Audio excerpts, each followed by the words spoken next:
Aye. No one has ever complained about that. Mayor, we are live. Okay. So good evening and welcome to the governing body meeting January 18. I call this meeting to order. If you will give your attention to Council Member Duncan for the invocation. Stand if you are able, and please remain standing for the Pledge of Allegiance. Thank you. Thank you, Mayor. Bow your heads. As we gather this evening, we're thankful for the citizens we represent. We ask that you strengthen us, restore us, and inspire us. Even if we have different opinions, give us unity of spirit. Help us to each listen politely as others share their points of view. Help us to work as a unified team in combining ideas for a great outcome. Help us to work as a whole rather than as individuals trying to promote their own agendas. May we have a spirit of camaraderie in this room and work together on our shared mission. Amen.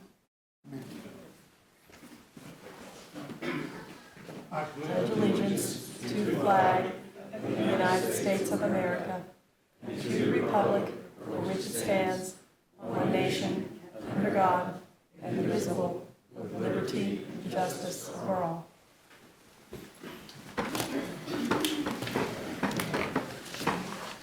If the clerk will call the roll. Mayor Padilla, Here. Councilmembers Hiller, Here. Valdivia Acala, Here. Ortiz, Here. Emerson, Here. Kell, Here. Nager, Here. Dobler, Here. Duncan, Here. and Lesser. He's just coming on to Zoom now. Okay, so we have 10 present. Okay. We'll move on. Is Mike here yet?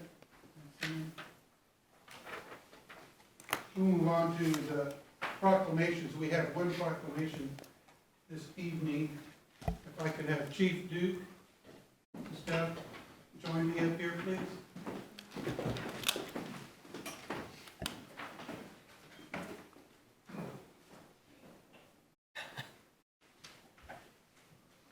Gotta grab something out of the men's room.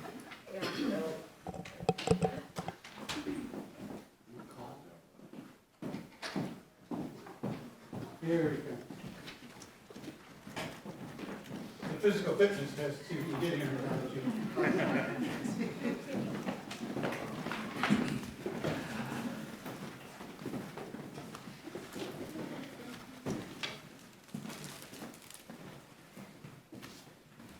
Thanks.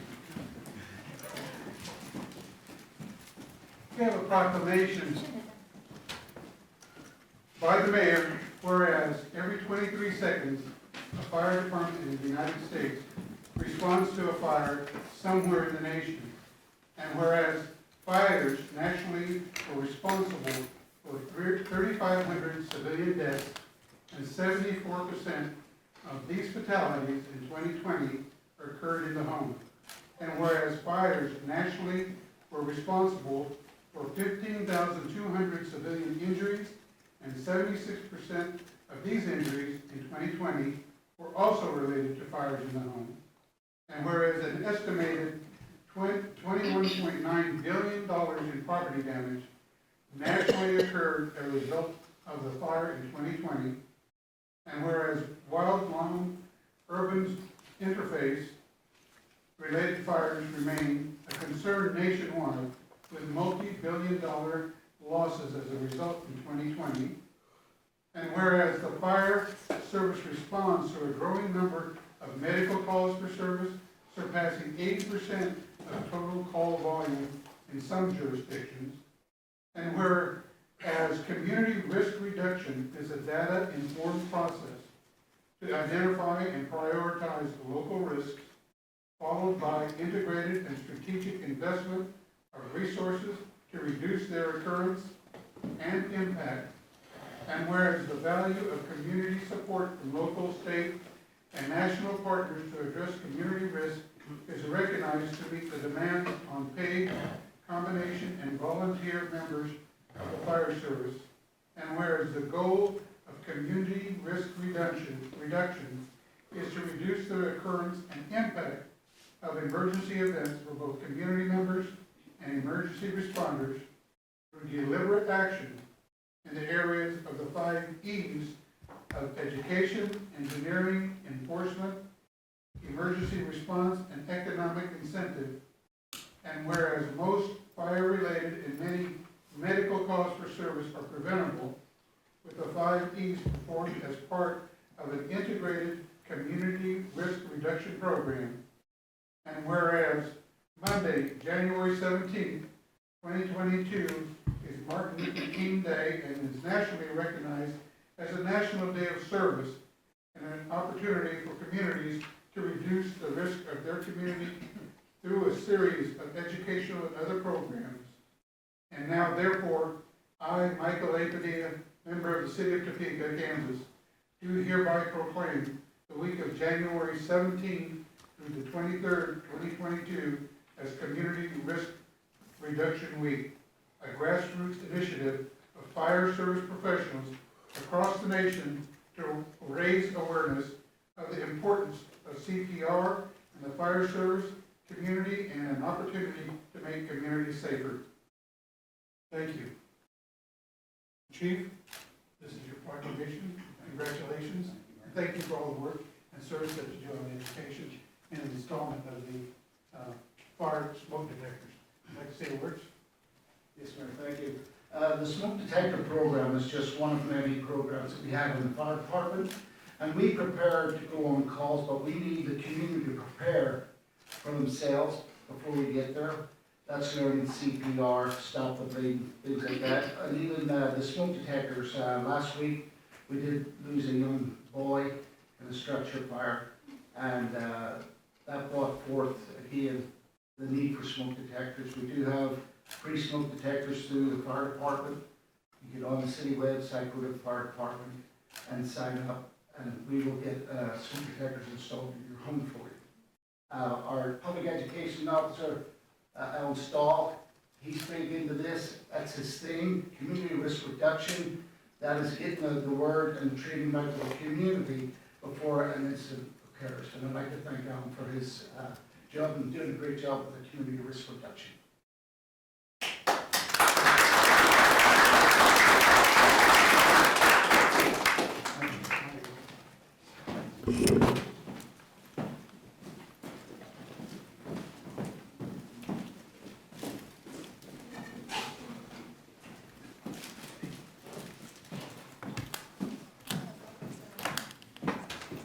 Okay, we'll move on to agenda item 3, appointments. If the clerk would read. A is a board appointment recommending the appointment of Jessica Minor to the Topeka Tourism Business Improvement District Advisory Board for a term ending December 31, 2023. You've heard the reading of the board appointment. Is there a motion? So moved. We have a motion and a second. Will you take the roll call for the vote, please? Council members Ortiz, Yes. Emerson, Yes. Kell, Yes. Nager, Yes. Dobler, Yes. Duncan, Yes. Lesser,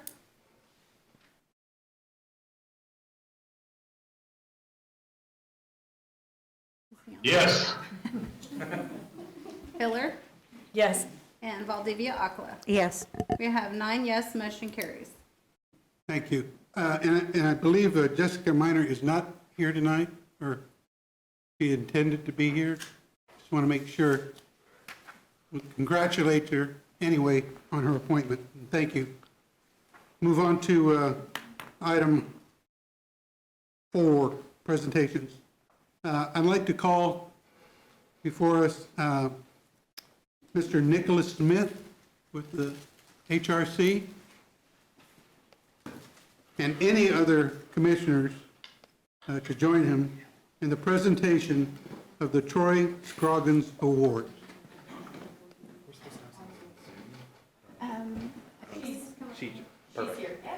So if you guys stand back here by the microphone, you should be able to see them. Excellent. Good evening, everyone. Thank you very much for allowing us as the Topeka Human Relations Commission to join you. Also, thank you, Mayor Padilla and City Council members for allowing us to speak as well. My name is Nicholas Smith. I'm the chair of the commission. And just in short, our goal as a commission is to increase diversity, promote justice, promote equality in the city of Topeka. And we had some great nominees this year for the 2 Troy Scroggins Award recipients. But the Troy Scroggins Award does go to individuals who make outstanding efforts to help us in our effort to promote that diversity, equality, equity in the community. Our first award will go to Washburn Law Dean Carla Pratt. She's someone that's pretty near and dear to my heart because she is my dean. And I think she's on by Zoom, but I think Commissioner Angelique Brown was wanting to speak briefly if she is on Zoom as well. That is Dean Pratt. Yes, sorry. She should be in Zoom land somewhere. I can see her. No one else can. Yes. Popped up. There she is. Here. So Commissioner Brown will speak briefly on our recipient, Dean Pratt, who is receiving the individual award. All right, just had to unmute. Now, Carla D. Pratt is Dean at Washburn University School of Law in Topeka, Kansas. Previously, she served as the Nancy J. Lamont Faculty Scholar and Professor of Law at Penn State Dickinson School of Law, where she taught courses in constitutional law, federal Indian law, education law, and race and American law. Her scholarship is at the intersection of those areas of law with emphasis on understanding the role of identity in law and legal institutions. From 2012 to March 2018, she served as an Associate Justice for the Supreme Court of the Standing Rock Sioux Tribe in Fort Yates, North Dakota. Dean Pratt has published in academic journals, trade journals, and the popular press. Her co-authored book entitled The End of the Pipeline, A Journey of Recognition for African Americans Entering the Legal Profession, provided a roadmap for launching recruitment and retention efforts within legal education aimed at improving the diversity of law schools and the legal profession. Prior to entering academia, Dean Pratt engaged in the private practice of law and the law firm of Stringer, Biddle, and Reith, LLP in Philadelphia. She's also a member of the bar in Pennsylvania and New Jersey. And now, Dean Carla Pratt. Thank you so much, Angelique. Thank you to the Topeka Human Relations Commission for this tremendous honor. I am extremely honored to have been nominated by 2 of my students, and I'm just speechless watching the 2 of you take leadership roles in this community.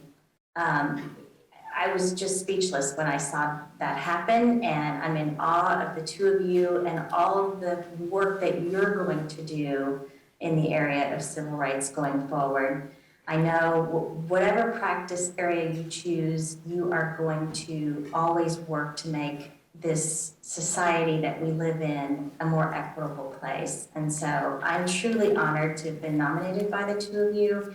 And when I read about Mr. Troy Scoggins, I didn't know him, but I thought, oh, did they choose the right person for this award? He did so much in working in the trenches towards civil rights. And so as I reflected on the honor, I thought, well, you know, I haven't been the person at the EEOC handling cases or at the Human Relations Commission handling cases, but I have hopefully created an army of lawyers who are committed to social justice. And so I'm very, very honored. Thank you so much.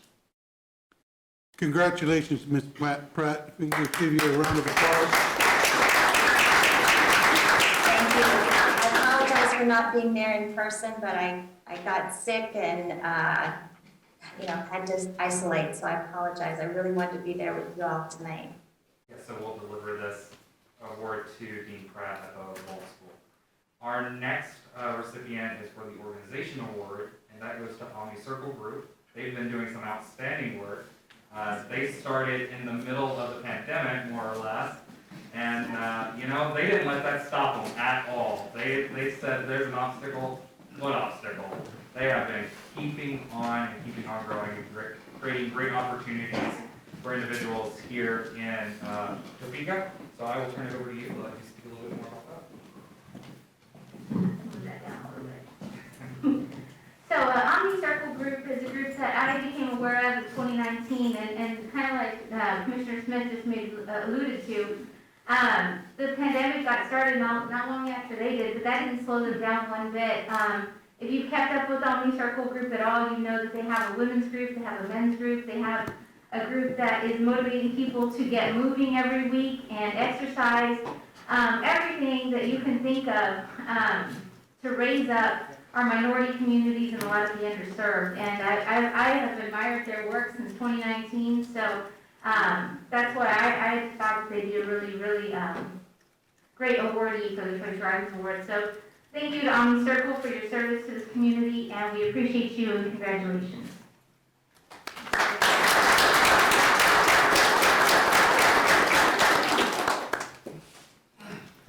Well, we just want to thank the Human Rights Commission for giving us this opportunity to, be recognized for the work that we've been doing. We're a fairly new organization here in Topeka, trying to do a lot of things to bring awareness around building equity in this community for all people. So we want to continue to do that work, and we want to thank Topeka for recognizing us as the work that we've been doing, and we're going to keep up that work in the following years. So appreciate everybody for giving us this opportunity.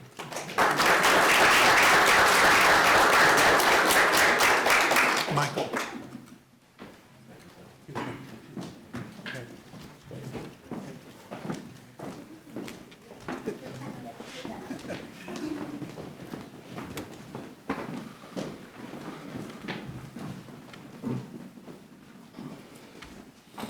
Okay, thank you. We'll move on now to item 5, the consent agenda. If the clerk would read. Item 5A, the minutes of the regular meeting of January 11, 2022 have been withdrawn from this agenda and placed on the February 1st agenda, and there are no applications. Okay, we've heard the consent agenda. What is the pleasure of the body? So we have nothing to approve this time. Nothing? Oh, Okay. Move on then to C, action items, if the clerk would read. A is an ordinance introduced by interim city manager William Cochran authorizing and providing for the issuance of $14,695,000 aggregate principal amount of general obligation refunding bonds, Series 2022A of the City of Topeka, Kansas, providing for the levy and collection of an annual tax for the purpose of paying the principal of and interest on said bonds as they become due, authorizing certain other documents and actions in connection therewith, and making certain covenants with respect thereto. City manager. At this point in time, I will turn it over to Mr. Wade, Director of Finance, to address any these questions or concerns. City Manager, if I can have your permission, I'd like to call Deputy Director Rochelle Matthews up to the podium. Rochelle did all the work on this one.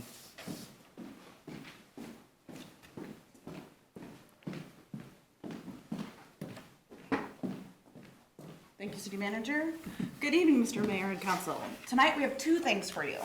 The first is a request to approve the ordinance authorizing $14,695,000 in general obligation bonds. And the second is a resolution approving the same bond ordinance, or resolution.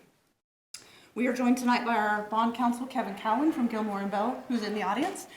And via Zoom, we have Jeff White and Kaylin Dwyer of Columbia Capital, who are our city's financial advisors.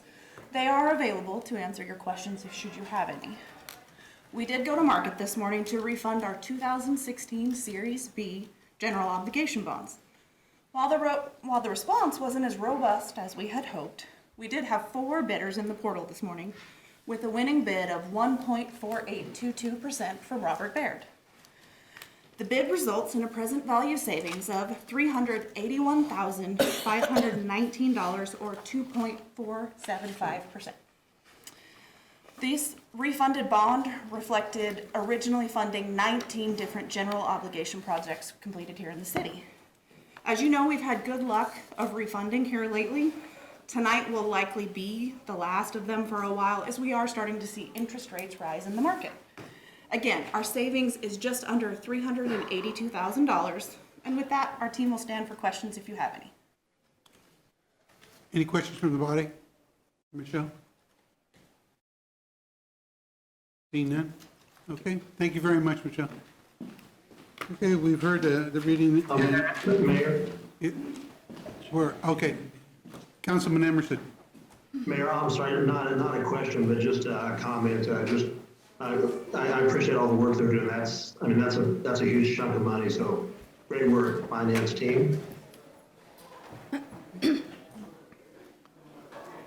Further comment? Okay, we've heard the reading and requires action by the council. What is the pleasure of the council? Move approval. Have a motion to approve Second. and a second. Clerk, call the roll, vote. Okay. Council members Emerson, Yes. Kale, Yes. Nager, Yes. Dobler, Yes. Duncan, Yes. Lesser, Yes. Mayor Padilla, Yes. Council members Hiller, Yes. Valdivia Aquila, Yes. and Ortiz. Yes. We have 10 yes, motion carries. Thank you. We'll move on now to action item 6B, if the clerk would read.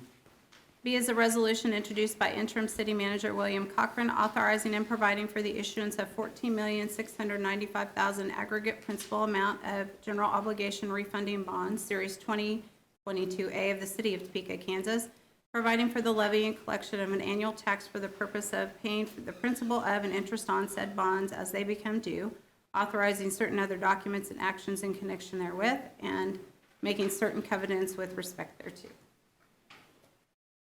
City manager. Again, I will refer to Mr. Wade for finance.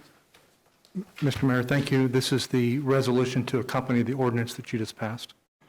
Okay. Any questions from the body? What is the pleasure of the body?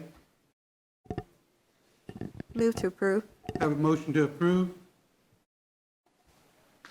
And second. Okay. If you'll call the roll, please. Council members Kell, Yes. Nager, Yes. Dobler, Yes. Duncan, Yes. Lesser, Yes. Mayor Padilla, Yes. Council members Hiller, Yes. Valdivia Aquila, Yes. Ortiz, Yes. and Emerson. Yes. We have 10 yes, motion carries. Okay, thank you. We'll move on then to item 6C is the election of the deputy mayor.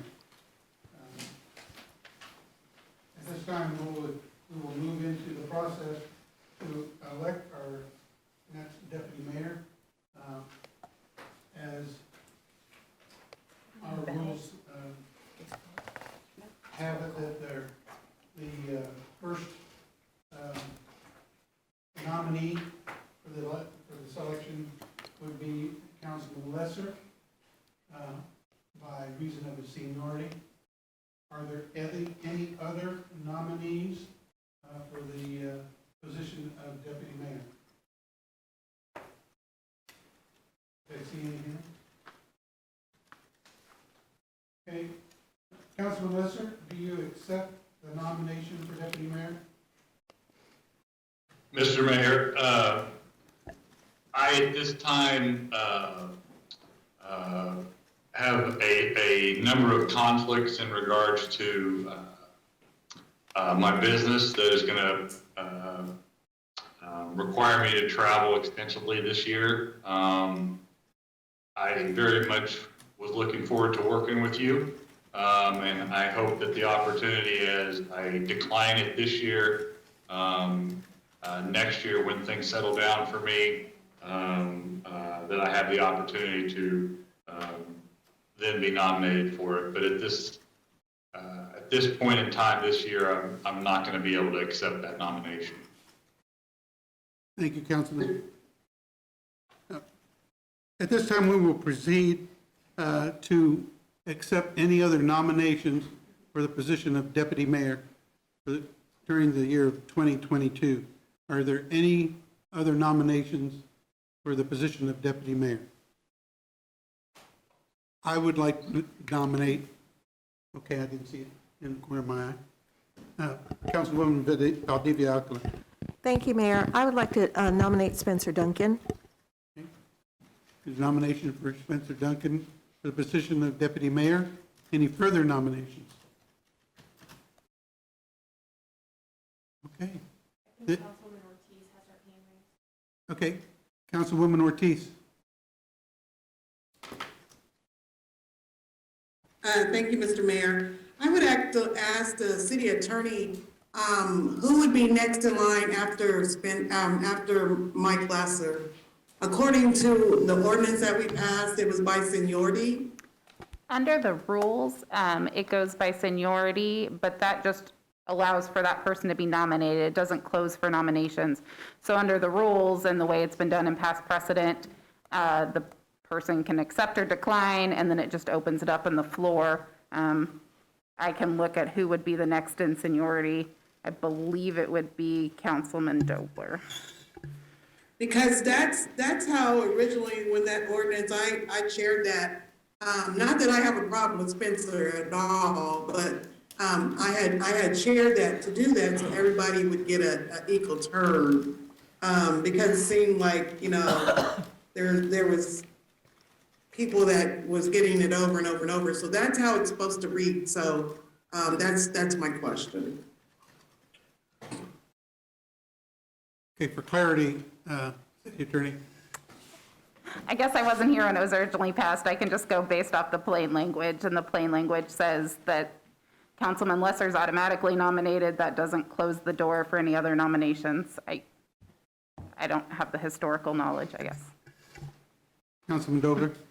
Thank you, Mayor. If I am in fact next in line, similar to Councilman Lesser, I just don't feel like I can do that this year, or probably not next year. So a couple of years down the road would be fantastic, but not now. And I would move that nomination cease. I will second that. There's a motion and a second. Placed in nomination is Councilmember Spencer Duncan for position of deputy mayor. And we still will need to have a roll call vote. Okay, Council Members Nager, Yes. Dobler, Yes. Duncan, Yes. Lesser, Yes. Mayor Padilla, Yes. Council Members Hiller, Yes. Valdivia Alcala, Yes. Ortiz, Yeah. Emerson, Yes. and Kell. Yes. We have 10 yes. Councilmember Duncan will serve as our next deputy mayor. Thank you. No one asked if I would accept the nomination. That's it. That's right. Not doing it. That felt too easy, so I feel like you all know something I don't. But I very much appreciate it, and I'm glad to serve the body. Didn't want to Thank give you the chance. Thank you. We'll move on to item 6D, if the clerk would read. D is election of 2 city council voting representatives to serve a 1-year term on the Joint Economic Development Organization JEDO Board. Thank you. At this time, resolution number 8823 requires the selection of 2 council members to serve a 1-year term on the Joint Economic Development Organization. I currently will open the floor for any nominations. Mr. Mayor. Councilman Emerson. Thank you, Mayor. Mayor, I would nominate Councilman Dobler. Are there further nominations for the Joint Economic Development Organization? Councilman Emerson. Thank you, Mayor. I don't want to monopolize this, but I would also like to nominate Councilwoman Hiller.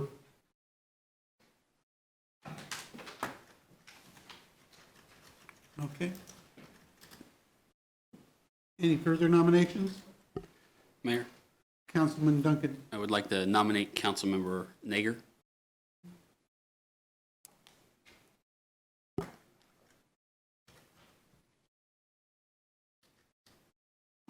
Okay, well, as we proceed now with 3 nominations, are there any further? We will take a roll call vote, and those council members receiving the highest votes will be elected, providing they have a minimum of 6 votes.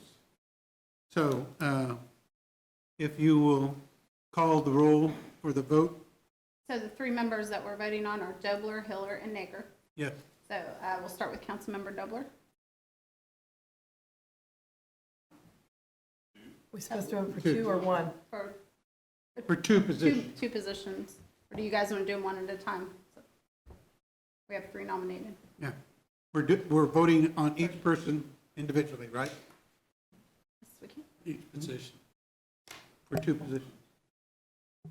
Usually don't we just vote for 2 out of 3? Yeah, we need 2 voting representatives, so we can vote each 3 separate times, see who gets 6 votes, or you could tell me 2 people and we could tally them that way. It's however you guys want to do it. Well, mine's easy. I won't vote for myself, so it'd be Hiller and Nager. Okay. Councilmember Duncan? Dobler and Nager.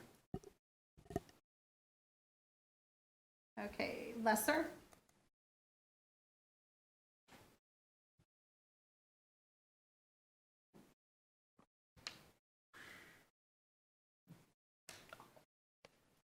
Councilmember Lesser? We can't hear you, Mike. He's muted. He said Dobler and Nager. Okay. Dobler and Nager.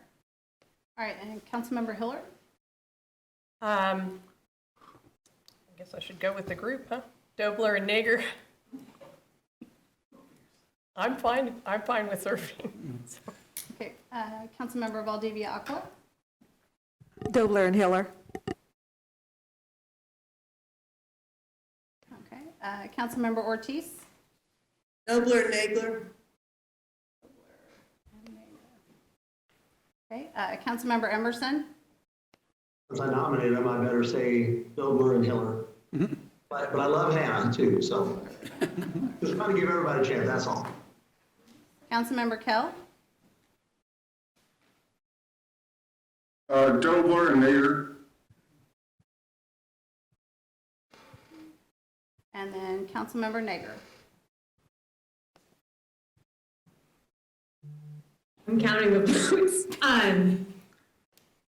I'll go ahead and do Dobler and Nager. Dobler. Thank you, Karen. You're welcome. Okay, so Councilmember Dobler received 8. Councilmember Nager received 7, and Councilmember Hiller received 3. So it looks like Dobler and Nager will serve as shadow board members. Thank you. Congratulations. Thank you, Councilwoman Nager, as well. We'll move on now to action item 6D. Oh, no, we just did that one. The action item 6E, if the clerk could read. E is election of city council representatives to the Metropolitan Topeka Planning Organization, MTPO Policy Board. Okay. Open for nominations. Councilman Dobler? Thank you, Mayor. I would nominate Councilman Kell.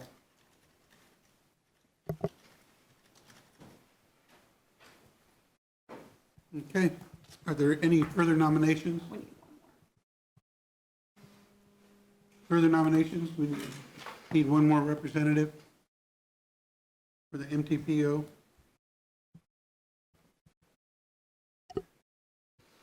I will nominate Councilman Emerson.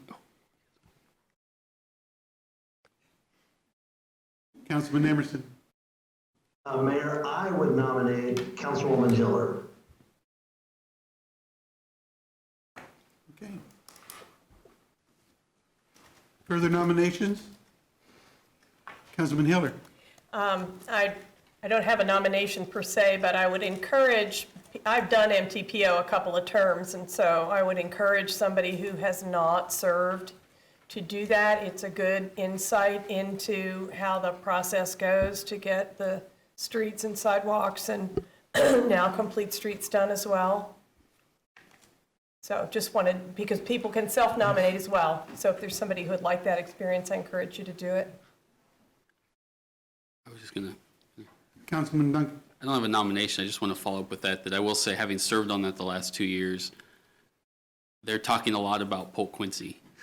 I mean, there's a lot that goes through that for anyone who wants to know that, who wants to see how the KDOT process is working. A lot of that is outlined right now, especially this year on that committee. Councilman Emerson? Yeah, thank you, Mayor. And just to follow up on that, that was exactly my reason for nominating Councilwoman Hiller. She has been, my gosh, deep in that whole thing for, man, probably 20 years. I mean, when I went and went to a meeting, her history on that whole project. So that's really, it wasn't just a perfunctory thing. It was really, I think she'd be great on that right now when we're doing Polk Quincy. So, and I would ask my colleagues to please vote for her and don't vote for me.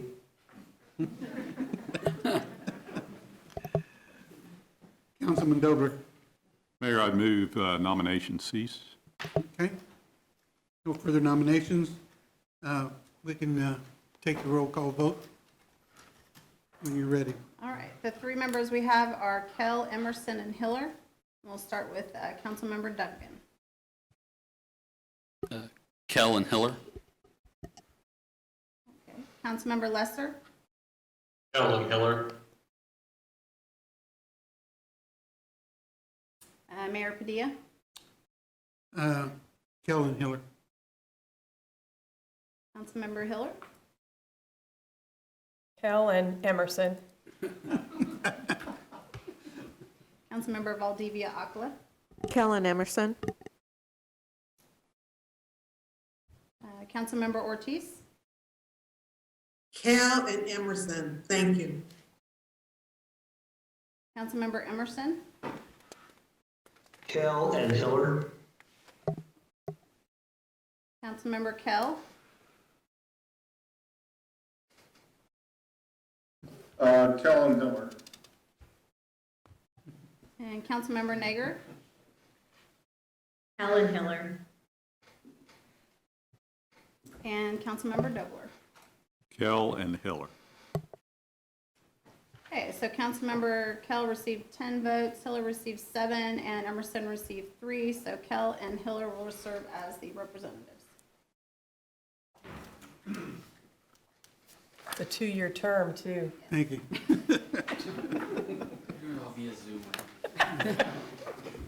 Move on to action item 6F, if the clerk would read. F is rescinding resolution number 9270, approved by the governing body on October 12, 2021, recommending resumption of metered parking on certain downtown streets. Councilman Dover? Thank you, Mayor. I sponsored this action tonight. Originally, this issue went through the Infrastructure Committee 2+ months ago. We heard from the staff that the parking fund is in dire straits at this point with COVID, with major parking garage maintenance issues and other things.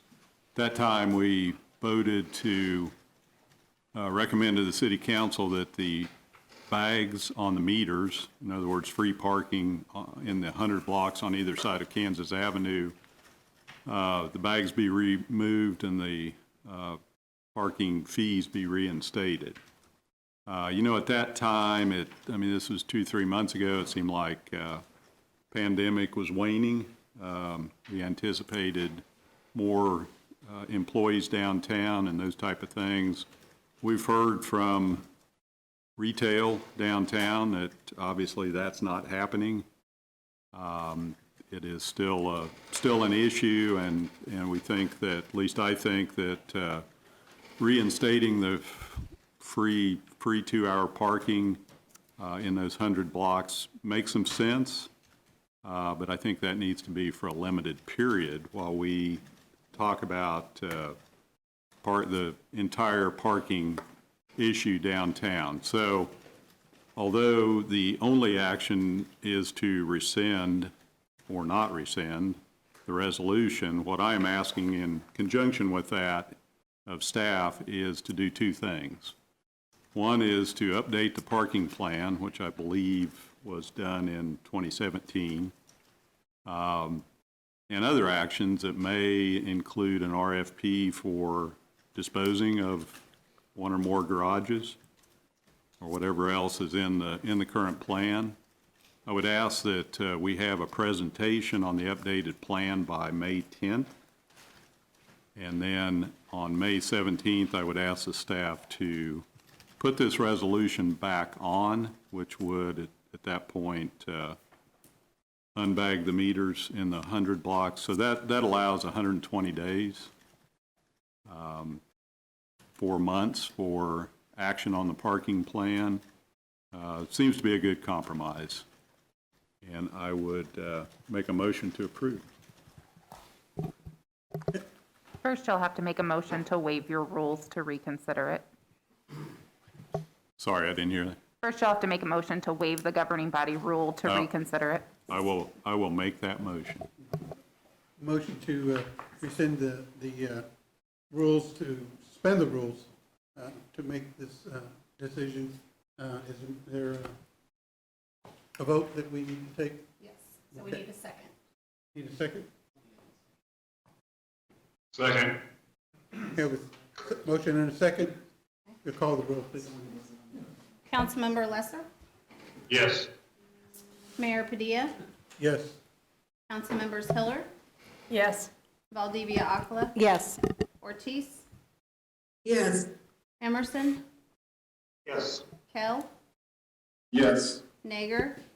Yes. Dobler? Yes. And Duncan. Yes. I have 10 yes, motion carries to suspend. Thank you. Now I'll make a motion to rescind the previous ordinance. Motion to rescind, is there a second? Second. Motion and a second? Was that Kell? Thank you. Okay, we'll call the roll. Mayor Padilla? Yes. Councilmembers Hiller? Are we voting already? Yeah, to rescind the resolution. No discussion? Okay, sorry. Any questions or any discussion about the body? Yes. Councilman Hiller. Thank you. I appreciate the situation. I'm troubled by it. I represent downtown. I represent the body that worked so hard on the downtown plan as well as the downtown parking plan.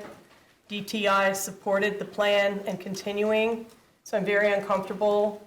I just need to share this. I'm uncomfortable with people from downtown, frankly, as well as council members kind of winging in on this, and I hope we don't repeat that kind of thing. This has happened without even consultation with staff yet, and I'm not comfortable with that.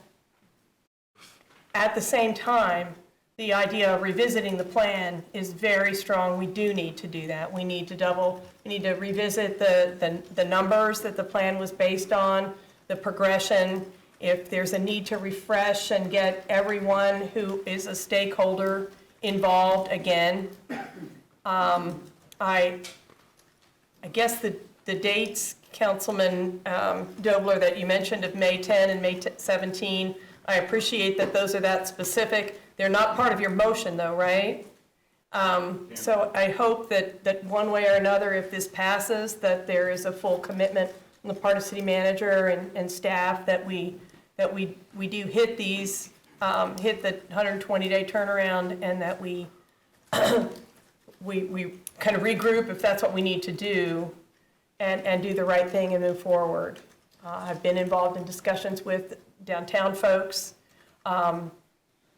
My understanding is, and I've had one with staff involved, and she does think they can turn it around, and that's important. I'm very concerned about the proposal to do an RFI on the parking garages.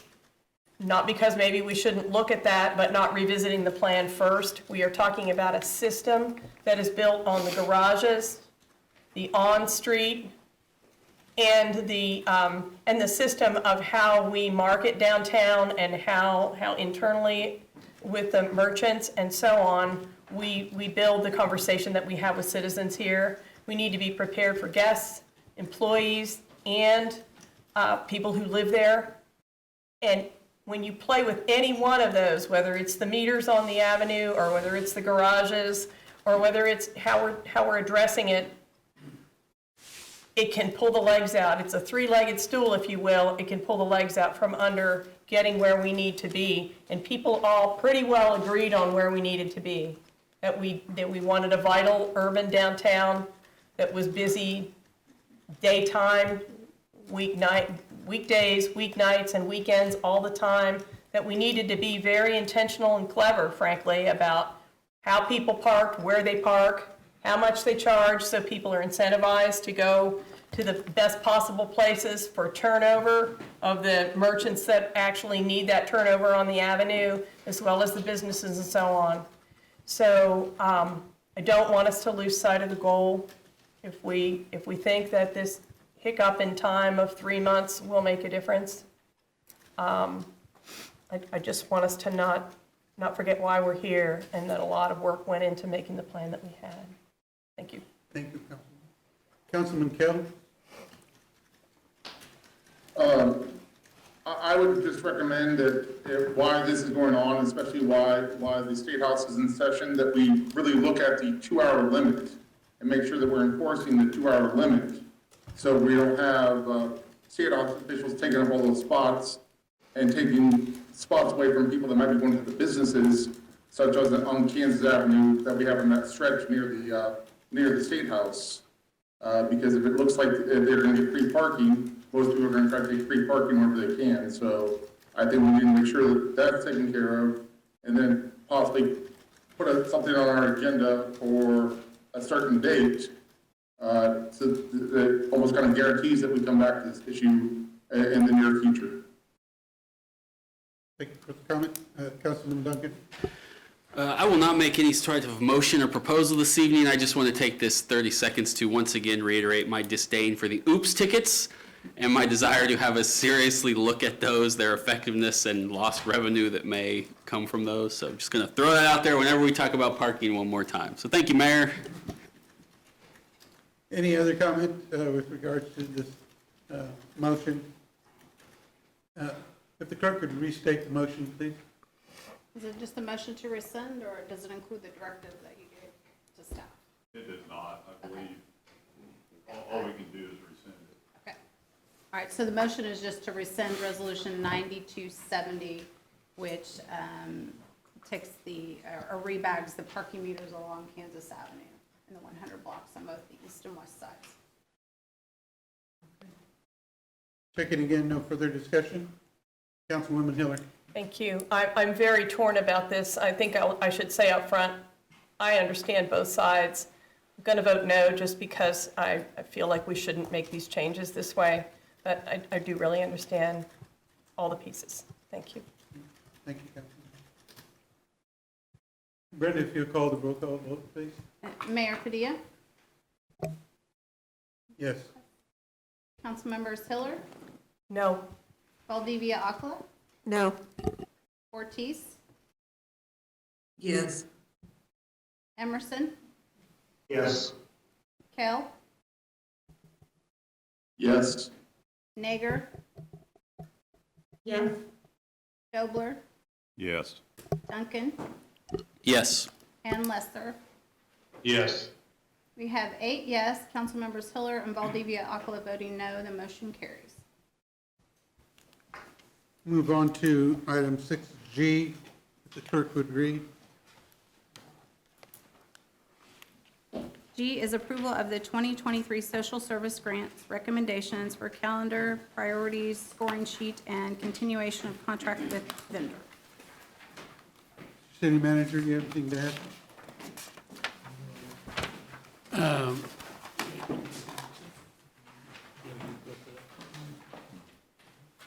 No, sir. Okay. We have a request to approve the Social Service Grants Committee report and recommendations. What is the pleasure of the body? Councilwoman Hiller. Move to approve. Motion to approve. Second. In a second. You call the roll, please. Councilmembers Hiller, Yes. Valdivia Akala, Yes. Ortiz, I wanted some discussion on this if I have a question. Sorry. Mayor. Please, go ahead, Councilwoman Ortiz. You know, I look at this and I see that we are giving United Way $40,000 or $40,000. Is that because they're administering, is that what Brett, he approved that? Is that because they're administrating the social service grant funds? Is that correct? Mayor?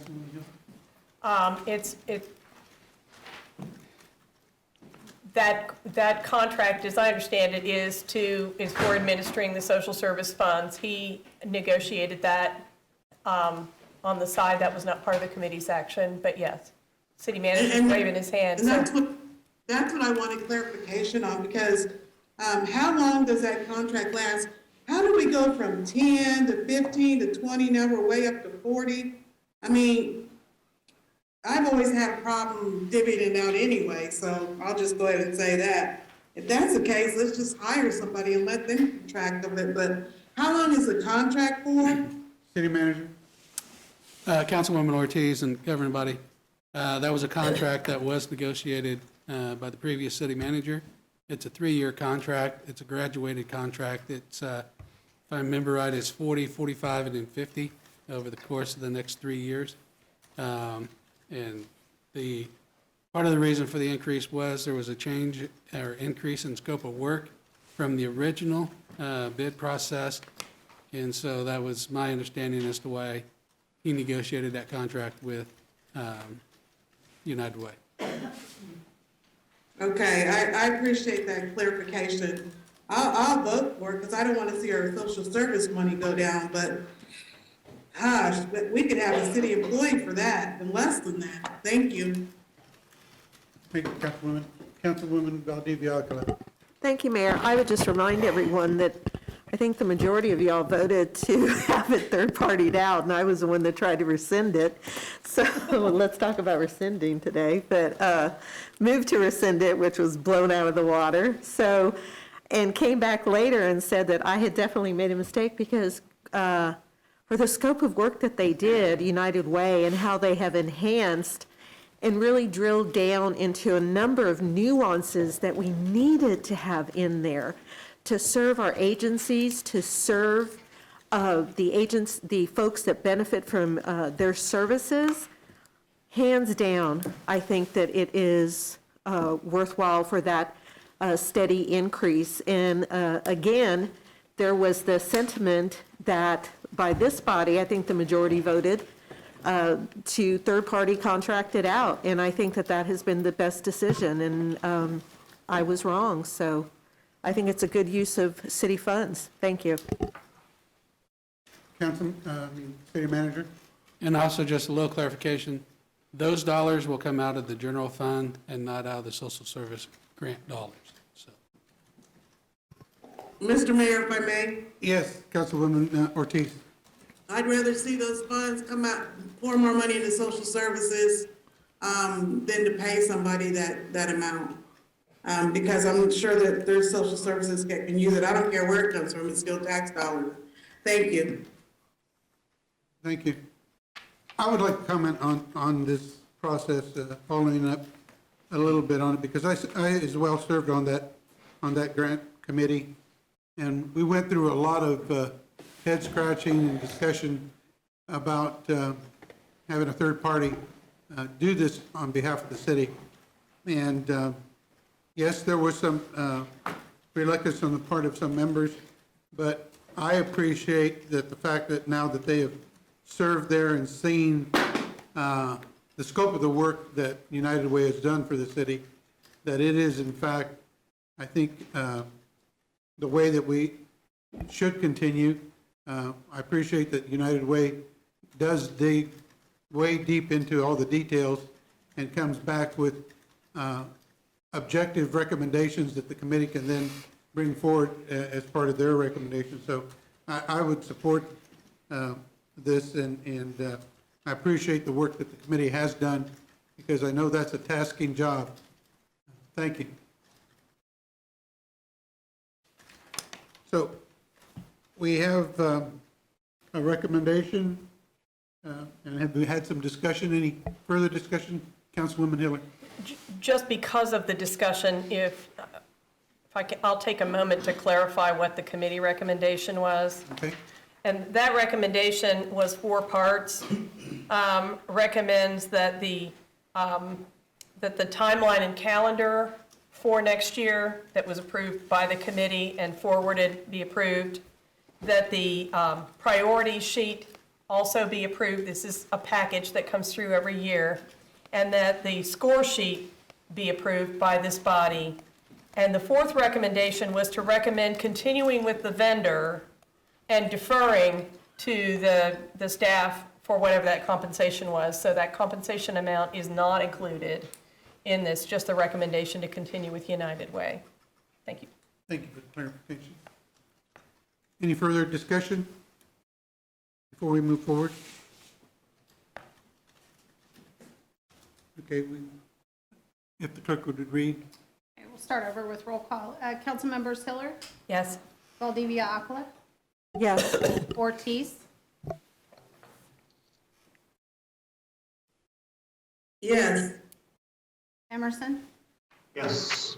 Kell, Yes. Nager, Yes. Dobler, Yes. Duncan, Yes. Lesser, Yes. and Mayor Padilla. Yes. We have 10 yes, motion carries. Okay. Move on to item H, if the clerk would read. H is a resolution introduced by the members of the Public Infrastructure Committee, comprised of council members Neil Dobler, Tony Emerson, and Mike Lesser, recommending approval of certain public infrastructure projects. Councilman Dobler. Thank you, Mayor. On, I believe, January 3rd, the Infrastructure Committee heard from Public Works a list of about $7.6 million in street projects funded by the half-cent sales tax. Just a side note, Public Works has done a great job of shuffling some projects in and out where they're needed. This is based on scientific a process where they look at the condition of the streets, but sometimes it's difficult to get everything done that needs to be done, but they're doing a great job getting there. So that was approved by the committee on a 3-0 vote, and I would make a motion for approval. We have a motion. Do we have a second? Second. Motion and a second. Any discussion? Councilwoman Hiller, then Councilwoman Valdivia Aquila. Thank you, Mayor.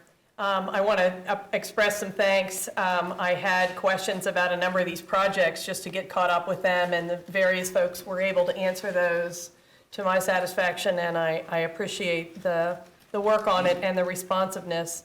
I do want to ask, though, perhaps across the table, I looked at the minutes, and it appears that the consideration of this was pretty fast in the committee. Was there any discussion about the item on miscellaneous pavement repair at $500,000 and the pavement replacement for waterline projects at $250,000? Councilman Dobler. Yeah, Councilwoman Hiller, let me say first, it's an extremely efficient committee, so that's why we're able to move things through quickly. Gotcha. We have had discussion, I believe, probably better for the Public Works Director to address those questions. I believe the 500,000 is a catch-all for projects that come up during the year, especially after a hard winter, but I will let him fill that in better than I can. Thank you, sir, Mr. Chair. Director Mr. Mayor, Jackson. how are you, sir? I'm fine, thank you. Sure, members of the governing body. In anticipation of this question, we actually prepared a brief presentation that we'd like to share with you that actually captures the projects that actually come up on a year-to-year basis and how we've actually utilized that money, particularly over the last year. So I would ask acting interim city engineer, Mr. Robert Bidwell, to come up and actually share this presentation with you. It's no more than 3 to 4 minutes long, but it will actually help you to better understand how those funds are being used on an annual basis. Mr. Bidwell.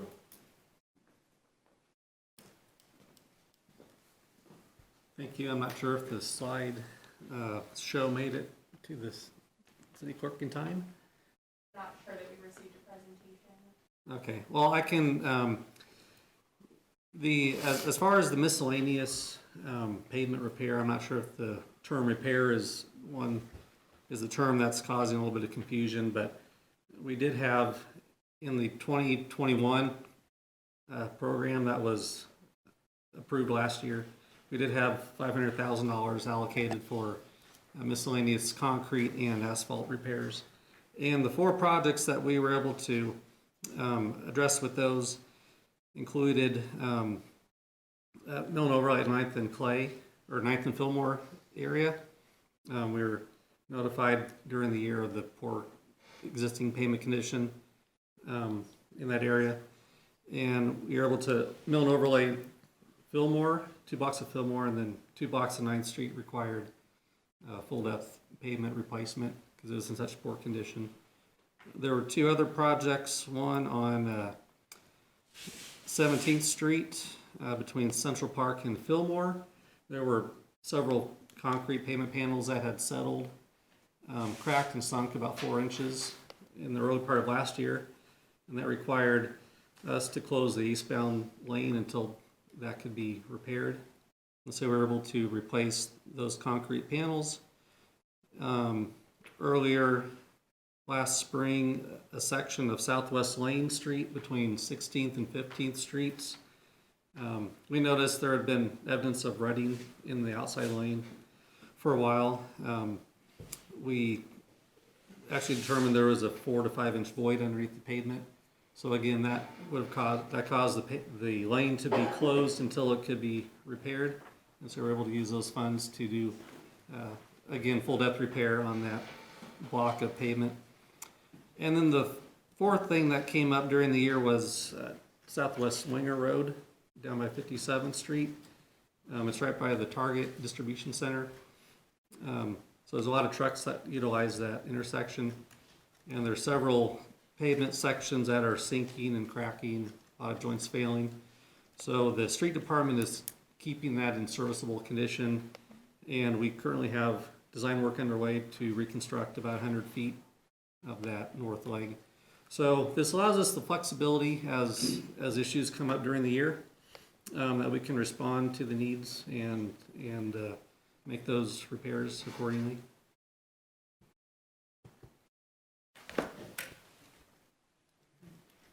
Mr. Jackson, do you have something further? I would only add, Mr. Mayor, that based on what Mr. Bidwell just shared with you, the nature of these projects is such that our in-house maintenance operation cannot do them. It has to be done through engineering, and many of them are design build. So the money that's actually put into the program, the $500,000, is actually there to support just that type situation. Any further questions from the body? Discussion? Councilwoman Hill. Thank you. So, I mean, one of the concerns that I had was that, you know, and I go back to when the first half-cent sales tax was passed and the second one that we're under now, and it was, people were very determined that this would be to repair our streets, to reconstruct, or do major rehab to streets. And so I was concerned that this was being used just for maintenance. So with what Mr. Bidwell described, then you were using that to, if the street were redone in 5 years, let's say. Yes, ma'am. That part would not be torn up and redone, that part would be good to go for that long-term reconstruction? Well, what actually happened was they took enough out so that if they had to do a reconstruction, that segment of the roadway would not be under consideration. But to your point, no, ma'am, it would not be torn out. I appreciate that, because it wasn't intended to do patchwork. Right. Ever. And so that was my concern. I'm familiar more with the water line projects, and certainly we've had a lot of water mains break. Yes, ma'am. But that also is patchwork in our streets. And as best we can, we try to design these projects so that they are continuing projects as opposed to being happenstance where we cut out a chunk of road and then we have to go back, and if we have to reconstruct the road, we redo what we've already done. But in some of these instances, the degradation of the road is so severe that you don't have a choice, such as Mr. Bidwell just pointed out. There was a segment of roadway that had we not done that, it would have failed surely. There was a 4-inch void underneath the roadway. So We all had no tried to choice. turn it in years ago, and they said there was nothing wrong with it, but yeah. So we It's my district. Yes, ma'am, we actually had no choice. Someone actually did GPR, was it ground penetrating radar? Okay, they actually tested it and found that there was a 4-inch void under there, Mr. Mayor, and had they not done that, it would have been more catastrophic. We all thought that would happen. So, thank you for that. Yes, ma'am. I appreciate it. I'm still probably not comfortable with having those dollars in this particular bucket, but I'm more comfortable than I was. I'm glad I called you first. Yes, ma'am. Thank you. You're welcome. Thank you. Thank you. Councilwoman Valdez.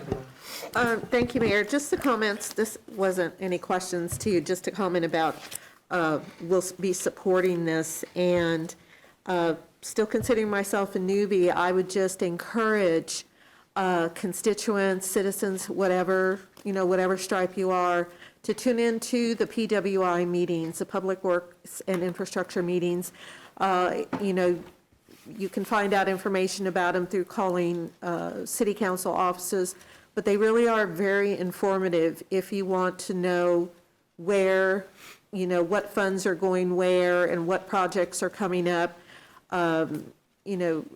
Mr. Jackson makes presentations at every meeting, so it really is worthwhile. You can check it out on the YouTube channel, but it's been very informative and educational for me as, a new council person and trying to come in and learn this very deep process. So I just want to say I will be supporting this and encourage the work to continue that PWI is doing. Thank you. Thank you, ma'am. Mayor, it also should be pointed out that this particular fund is not a slush fund for Public Works. What this fund also, line item, allows Director Jackson and Mr. Bidwell to do is to do projects that would fall under the Fix Our Street program that were not anticipated prior to that budgeting cycle. So when it says repair, that's like Mr. Bidwell said, that may not be the proper word, but that's what that fund is for, those dollars. Okay. We have further discussion. Want to make sure anybody online, on Zoom, has an opportunity. Councilwoman Ortiz. Thank you, but this fund is for existing conditions, is that correct? Yes, ma'am. And so that needs to be pointed out as well, that we can't use this for new projects, like my Fifth Street project that I'm kind of waiting on. We can't use it for that, it's only existing, so we can't add anything to these projects with this funding that's not there. If they don't have a sidewalk, we can't come back with the sidewalk with this funding, and I think that we need to remind the public of that, because when they voted for absent sales tax, they voted for it because they wanted these projects to get done. And then when it didn't happen, they forgot that one little word, and that was existing. And so I too would like to say that this committee has done an awesome job, and you can go back and watch the tapes, because even as an old council member, I've learned a whole lot of where our money's gone, because we've got a lot of little different pots out there when it comes to our infrastructure. Thank you, Mr. Mayor. Thank you, ma'am. Thank you. Further discussion on the item? Seeing none, I'll ask for a roll call vote. Council members Valdivia Aquila, Yes. Ortiz, Yes? Emerson, Yes. Kell, Yes. Nager, Yes. Dobler, Yes. Duncan, Yes. Lesser, Yes. Mayor Padilla, Yes. and Councilmember Hill. Yes. We have 10 yes, motion carries. Motion carried, and we'll move on now to action item I, if the clerk would read.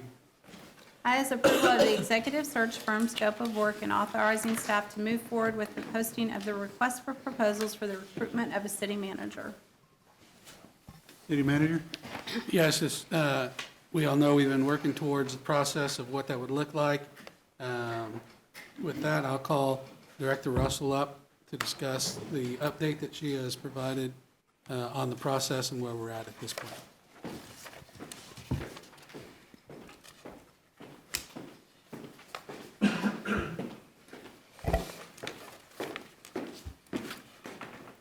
Good evening, governing body. So in follow-up to last week's conversation, the revision that I made was to remove the information in section 1, the introduction that references the prior experience in recruitment of city managers specifically. I did not make any other substantive changes to this.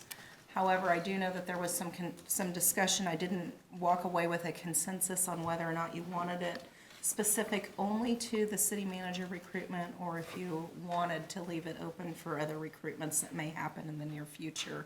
So we do have the ability to go through what else would be removed if you wanted it specific only to that one recruitment. Discussion? I think I brought that issue up. I frankly don't really care. If it allows you to be more effective, more efficient, I guess, as opposed to going out with an RFP every time, I'm a little bit on the fence, but certainly I'm not going to stand in opposition to it. Thank you. That's what the language would allow, and we would not do that for other recruitments, of course, without authorization from the body, but it would prevent having to go back out for an RFP and shorten the process if we did determine that we needed to use that for other recruitments in the near future. Councilwoman Hiller. Thank you, Mayor. Does it make a difference in what the bid was likely to be? No, because what's in this language is that if we wanted to use the selected firm for other recruitments, we would negotiate that, and there would be an addendum to the original contract. So the only thing that they would be bidding on is the city manager search, and then this would just give us the option to renew for or use for other subsequent recruitments, but it would be an addendum to the original contract if we did that.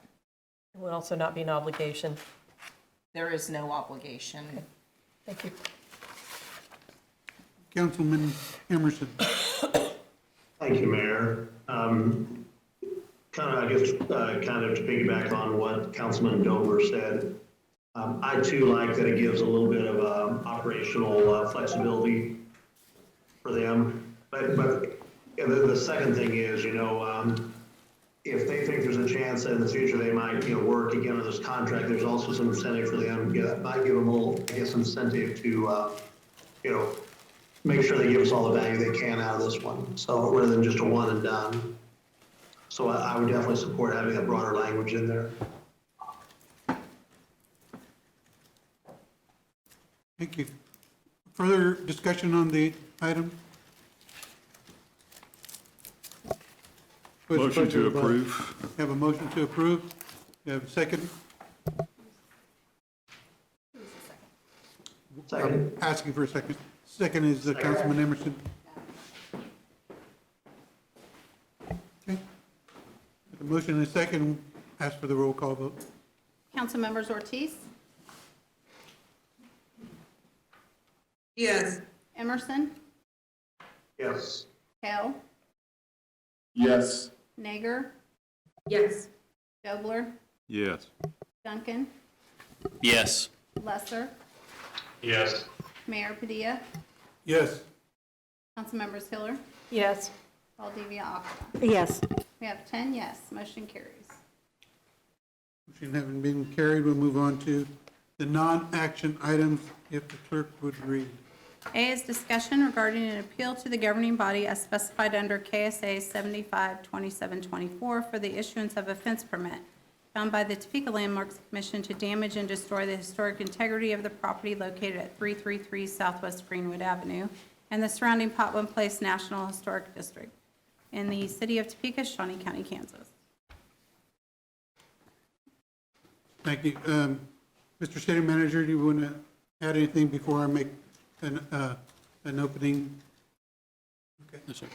I want to open the appeal hearing on this item. And first up will be Dan Warner presenting for the city. Thank you. Mr. Mayor, council members, Dan can go over our presentation on this matter. Just to clarify, this is not a hearing. This is a non-action item. We're going to discuss tonight the issues, and Dan will go over that, and then there'll be a subsequent action the following week, the following meeting in 2 weeks. Okay. Thank you, Mr. Franklin. Sure. So at this point, Dan Warner, our Planning Division Director, who leads our Landmarks Commission process, will go over the presentation. Thank you.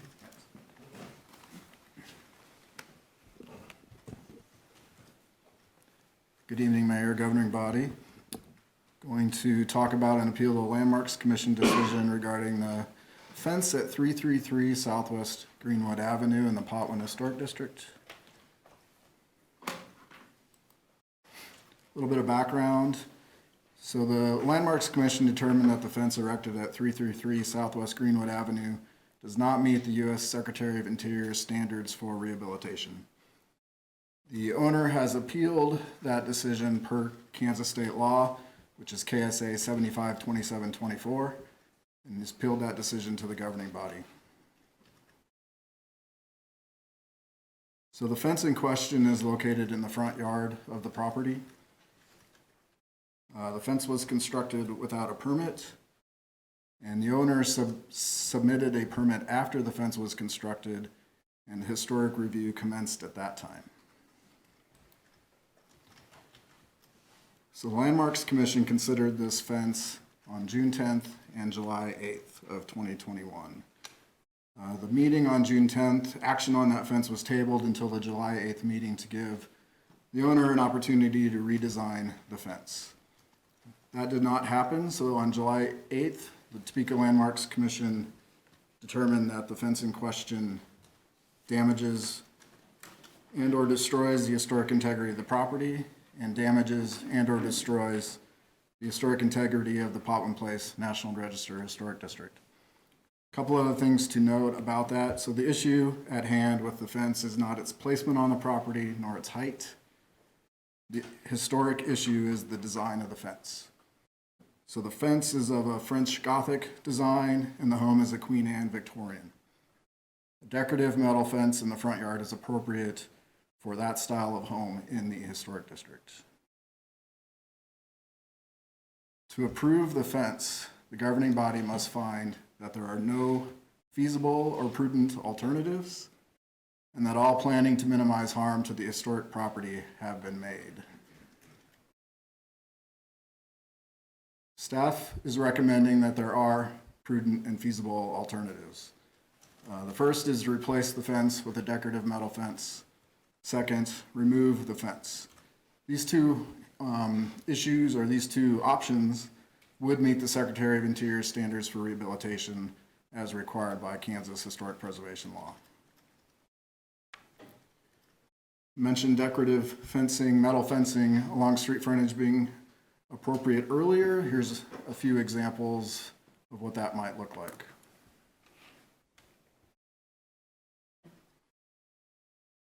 When the owner appealed the Landmarks Commission's decision, staff reached out to two fence contractors to get cost estimates for a metal fence replacement.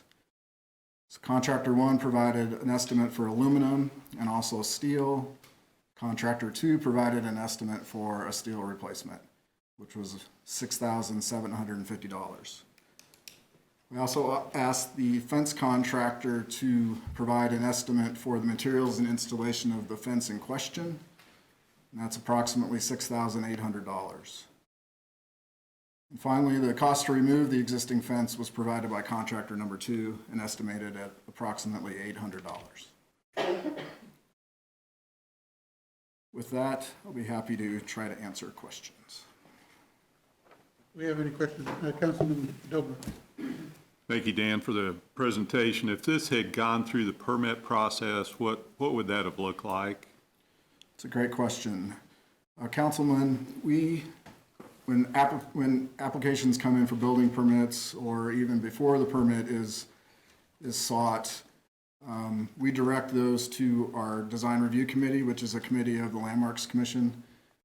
They have a standing meeting. They meet every week, and we would try to get that design in front of them as soon as possible. And the role of the DRC is to provide input, suggestions, help the applicant get to a place where we can recommend approval.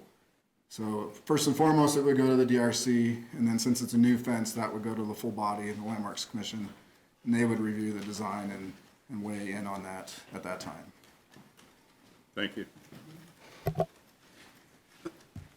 Councilman Kell.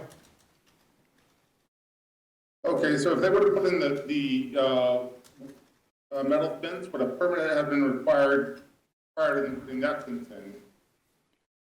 A new fence requires a permit regardless of what style it was. So the first step should have been to seek a building permit, a fence permit. And then are people in the whole historic district, are they given any notification when buying a house in the historic district that they must abide by historic district rules before purchasing their home? I am unsure about that. I'm not sure what realtors are telling prospective buyers. Well, so the city has nothing to hand out to sit there and say, purchasing this house, you have to follow these certain rules, such as a HOA would have?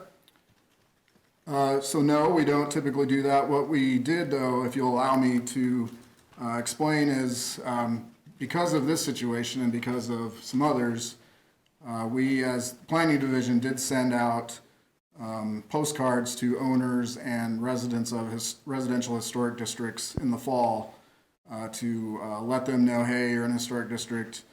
Here's some things you need to be concerned about, building permits, tax credits, those sorts of things. So we have done that most recently and may do that as an annual thing going forward. But if I'm correct, this was a newer purchased home in the probably previous 6 months, so that could probably have been purchased after that letter was sent. Right, I'm not suggesting it. The letter went out before this house was purchased. Subsequently to all of this happening, we sent the notice out to Potwin and to Holiday Park and other historic districts. Okay. Councilman Duncan and then Councilman Dober. Just a couple things. First, just to help Councilmember Kell there, had they applied for the permit, that's the information that would have been relayed to whoever applied for the permit, correct? You're in a historic district, these are the rules, here's the types of fences that comply. I mean, that's partly why we have that process, correct? That is correct. Okay. I know that in a lot of the correspondence we've gotten from all the various parties, but specifically the two parties involved here, there's very much a back and forth about quote unquote whose fault this is. My perspective, and I expressed this, was I think our issue before us is, does this comply or not? For them, they have a contract issue that they get to dispute amongst themselves from my perspective, and they're going to have to figure that one out on their end. And sorry to both parties that they're there, but I think our view of this is, does it comply and what's our role in that? And they can fight the rest of that out. Having said that, I do have a process question. And maybe this is just a general question. Because I don't want to, and I'm not asking this specific to throw this fence company under the bus, but what is the responsibility from our perspective before any contractor or construction or fence company puts something up to at least say, and I guess is this in code, or say, verify that there is a permit on file before you put up said structure, even if it was the homeowner's responsibility or regardless of responsibility. Is there anything in our code that asks for a verification of permit or requires it? Well, I am unsure about that. Good question. Deputy Mayor, No, the rules are stated in the code to require a permit before construction commences. So, the permit precedes any construction. That is in the regulations. So that's, yeah, to answer your question, I guess, yes. I'm sure, well, I'll just suggest tonight, because this guy, and I'm not putting it out, but maybe at one point we want to look at something like that, to at least make sure somebody's checking that a permit exists before they, so we'll talk about that later, but it feels like that would have stopped a lot of this. But again, I'm not blaming that company, it's just, we are where we are, but thank you. Councilman Doe. Thank you, Mayor. Maybe just to put a belt on the deputy mayor's suspenders here. I do not live in a historic district. If I build a fence, do I need a permit? Yes. Yes. Thank you. Yes, you do. Further questions or comment? I'm asking the body. Councilwoman Ortiz. Thank you. I know in my district, I've seen a lot of fences get put up with no permits, and I've seen a lot of people that have had to take them down. I've seen houses that have been built, nice additions, and I've seen it come down because they didn't have a permit. And I think that's one of the rules. I know when I put my fence up, I called Bill and said, walk me through this because I want to make sure that I have a permit because I'm not paying this guy X amount of dollars. And my builder never asked Deputy Mayor if I had a permit, but I wanted to make sure I did because I didn't want it to come down. So I've seen that time and time again. Thank you. Thank you, Councilman Hiller. Thank you, Mayor. This is in my district. Everybody's gotten a lot of, actually 2 or 3 rounds of communication from residents in Potwin. I think something that's worthy of note, it shouldn't be a surprise, but to the person, without any exception, the neighbors / residents of Potwin wrote to say that they believe in their historic district and their guidelines. They too have addressed needing to adjust plans somewhat, but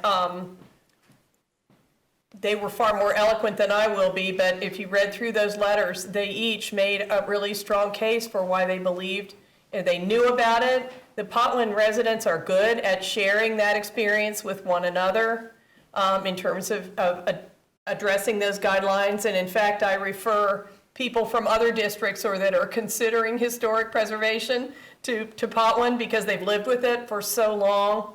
It's kind of second nature, really. So it's very unfortunate this happened. I think Councilman or Deputy Mayor Duncan was correct in that it's a contractual and procedural issue. Appreciate the Landmarks Commission process. I know we have some people here to watch this process and at least one person to speak, but uniformly the Potwin residents have supported their district, and that's encouraging. Thank you. Councilman Kell. Now, for this historic district, is this just for the exterior of the homes, or does this actually go for the interior of the homes also? So primarily it's exterior changes to properties. Okay, thank you. Councilman Duncan. I just had 2 more quick comments. The first is I do appreciate the Landmarks Commission. I think some of the questions in the neighborhood, the applicant had gone through and looked at other fences, and Landmarks Commission did a nice job of explaining why this fence fit and qualified in the historic district. That was very helpful to those of us who have no idea what does and doesn't qualify. So thank you to them for being that detailed and outlining those different fences and why they qualified. The second thing is for everyone watching and listening and for everyone else, I mean, Development Service does a nice job. Our fence permit is right online. You can fill it out. You can do the little drop down and pay. So for all of you wanting to build a fence, it's right there. It's not too hard to fill out the application. So thank you, Mayor. Thank you. Anything further, Mr. Warren? No, thanks. Next up, I'd like to ask Lindsay McKinnon if she is here or her representative to step forward to speak. Yes.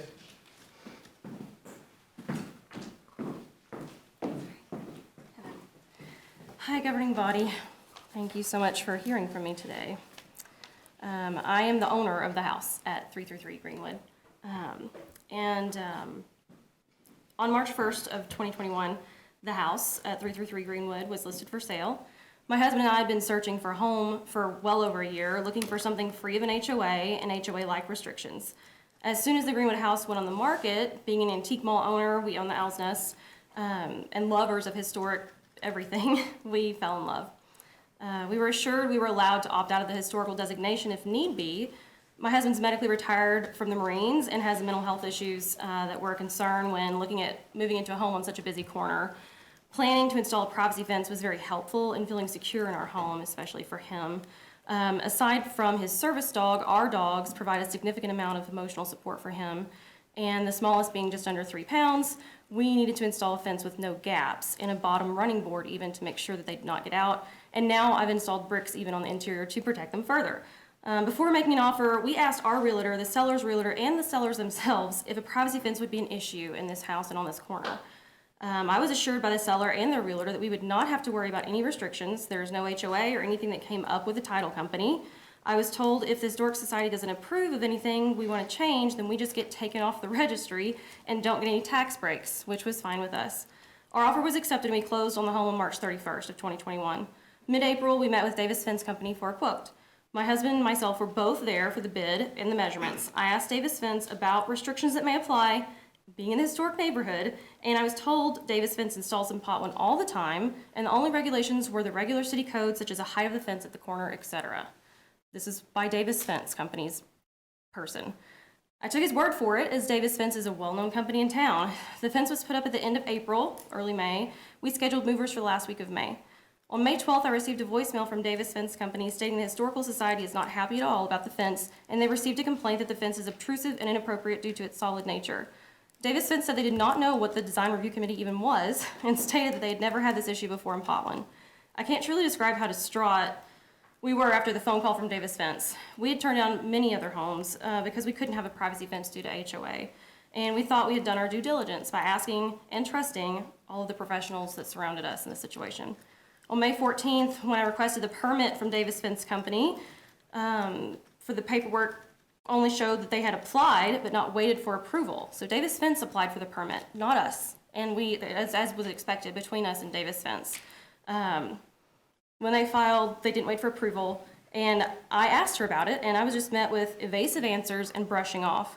I was not offered any solution by Davis, and it did not seem like they thought it was a big deal because the fence was within city code. And that's what I was told. I'm so sorry. Got a minute. Thank you. May 15th, when we became aware of the upcoming DRC meeting, I was told by my realtor not to worry, that they've got it and we don't have to attend. The title work was reviewed and nothing stated there were any special regulations. We were unable to attend the first meeting due to traveling back from a mental health facility in Tennessee the same night. I was put in contact with Tim Paris, who explained the alterations they wanted us to make. Taking down or picketing and painting the fence was what I was told would be the best solution. To us, this seemed unreasonable since picketing the fence obviously would not contain our dogs. Chicken wire was mentioned, and to pay for a brand new red cedar fence and then just have to stare at chicken wire it seems like an eyesore, and it's also a massive safety hazard.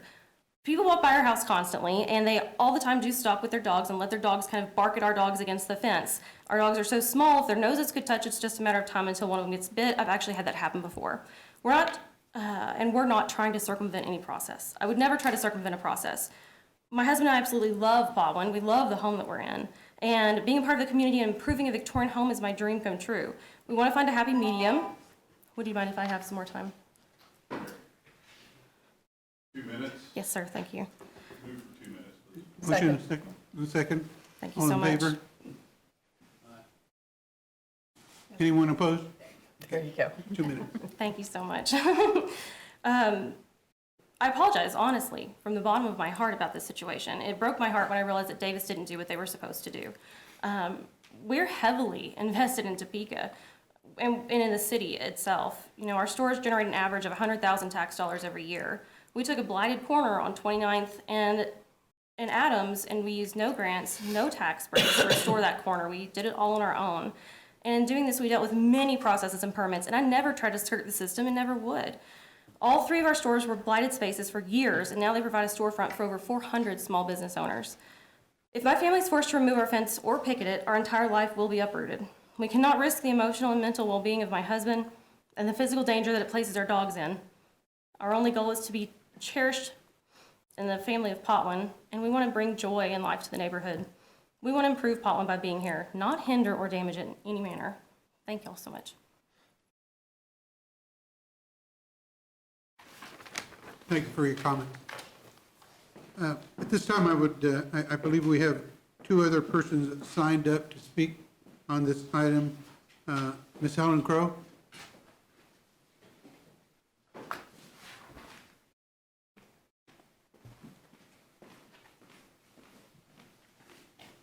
I am Helen Crowe. Please help me know if I'm hard to understand through two masks. I live at 400 Greenwood, and that's catty corner to Lindsay's house at 333 Greenwood. My husband Dan and I have lived there for 41 years. I have a special interest in this on lots of levels. I served on the committee that created the Landmarks Commission in the first place. I helped draft the language that made the Landmarks Commission come to be. And I served on the first two terms of the Landmarks Commission once that was adopted and became part of our city government. Today, I just began my third term on the Board of Zoning Appeal. And as Councilwoman Ortiz pointed out, lots of fences have to come down again after they're built. In this particular case, Lindsay reached out, the homeowner reached out on a Facebook post in the Potwin Facebook group before the fence went up to say she was going to be building a fence, and to wisely, I think, ask for advice about that. And in my response to that Facebook post, I referred her to our neighborhood landscape architect, Ann Palmer, who's here, who lives at the end of her block. And I noted that she would need a building permit, as would anywhere in the city. And I want to underscore that for Councilman Kell, that would prompt the notification of the historic district requirements. Is as with a fence built anywhere in Topeka, when the permit application came in, that would trigger the city to lead somebody through the Landmarks Commission process. This is all volunteer jobs.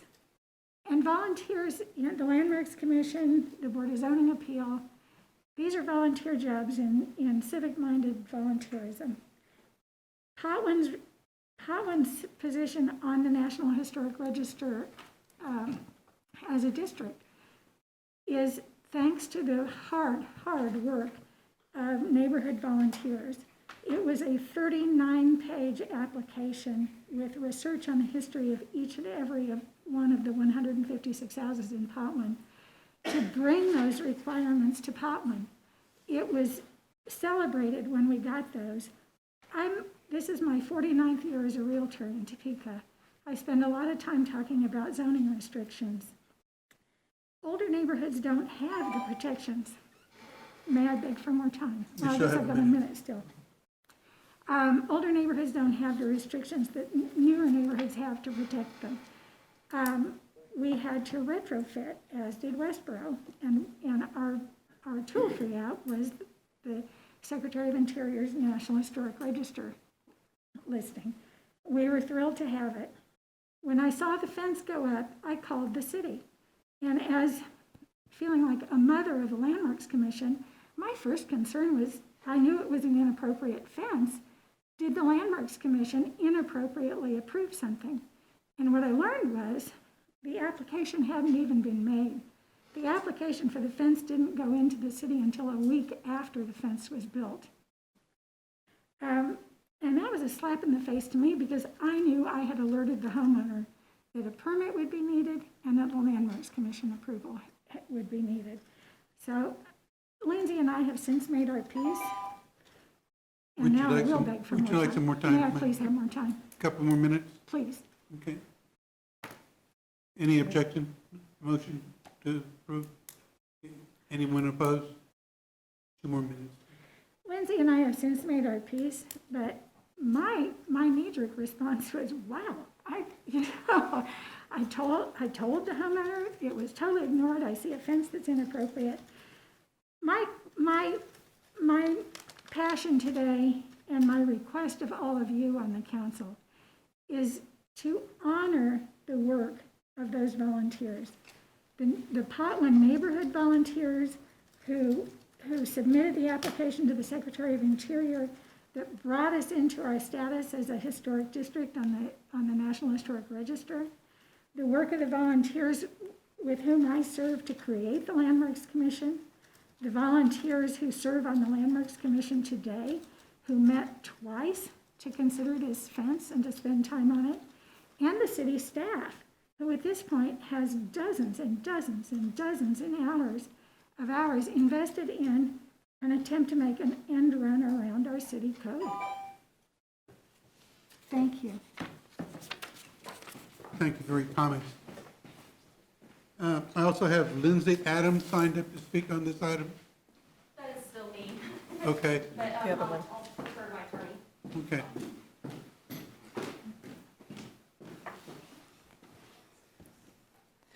Good evening, governing body.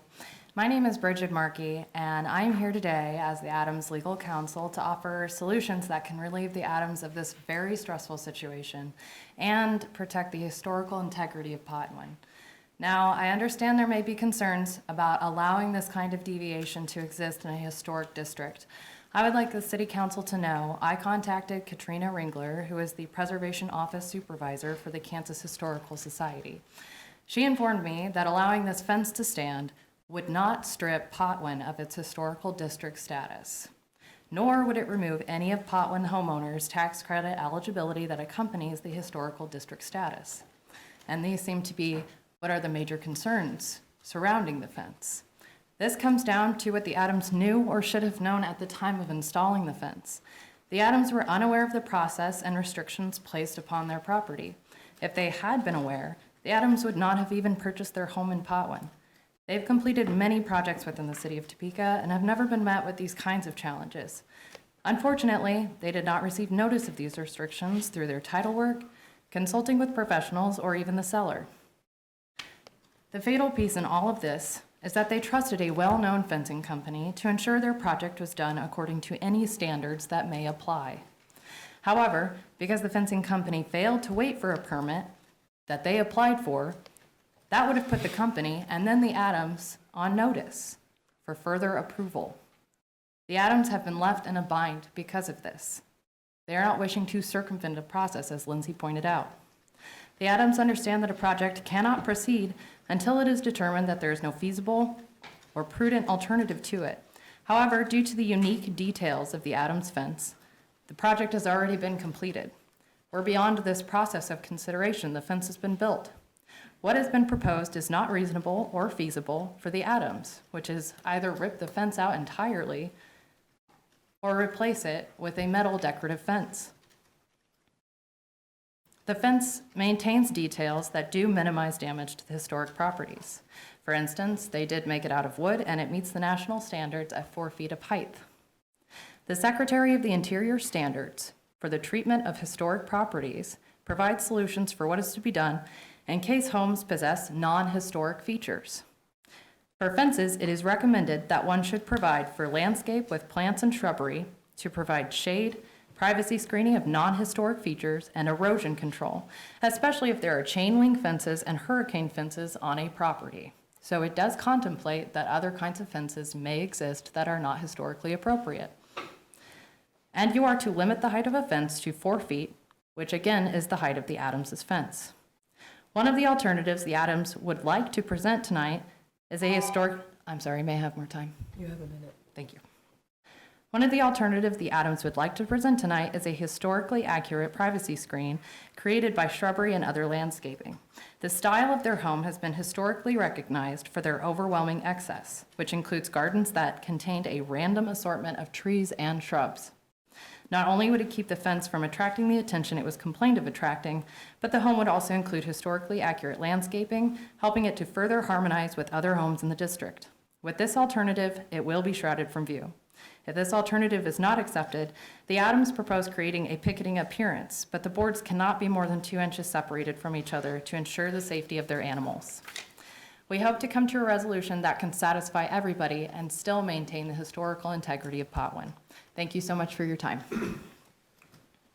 Thank you for your comments. Now, looking at my list, I don't see anyone else signed up to speak on this item. And at this time, if everyone has had their opportunity to speak, we'll close the discussion.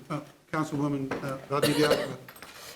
Thank you, Mayor. These are, I guess I have a couple of questions, and I don't know if we can get these answered at a later time, because I don't know when this is going to come up for a vote next week, is how long did it take for the fence to come up, to go up? And I heard the Landmarks person say that, the creator of the Landmarks Association or Committee, say that she called the city after the fence was up. So I'm just wondering what that time interval was, and if there was any attempts at communication during that time. I understand we're not lawyers here, it's based on what the landmark decides, but this sounds to me like there's a glaring lack of miscommunication on so many levels, and a very fraught discussion, but I don't know if there's any way that we might be able to get that answer. Is that possible? I don't know if you can come up. I don't know that it would be appropriate for you to answer the question. Maybe Mr. Finder would have an answer on the city staff side as to what the timeline was on that. Councilwoman Valdivia, we don't have a timeline of the calls ready to answer that question. I can only say that we did not receive, the city did not receive a fence application. Bottom line, that was it. Bottom line. Thank you. Okay. Thank you, Ms. Finder. Thank you, Mayor. Again, I'm going to check and make sure. Councilman Emerson? Yeah, thank you, Mayor. First of all, I do not know the Adams personally, but this stinks, right? You had people that thought they were doing the right thing or thought they were following the process, and they weren't. And I hate that.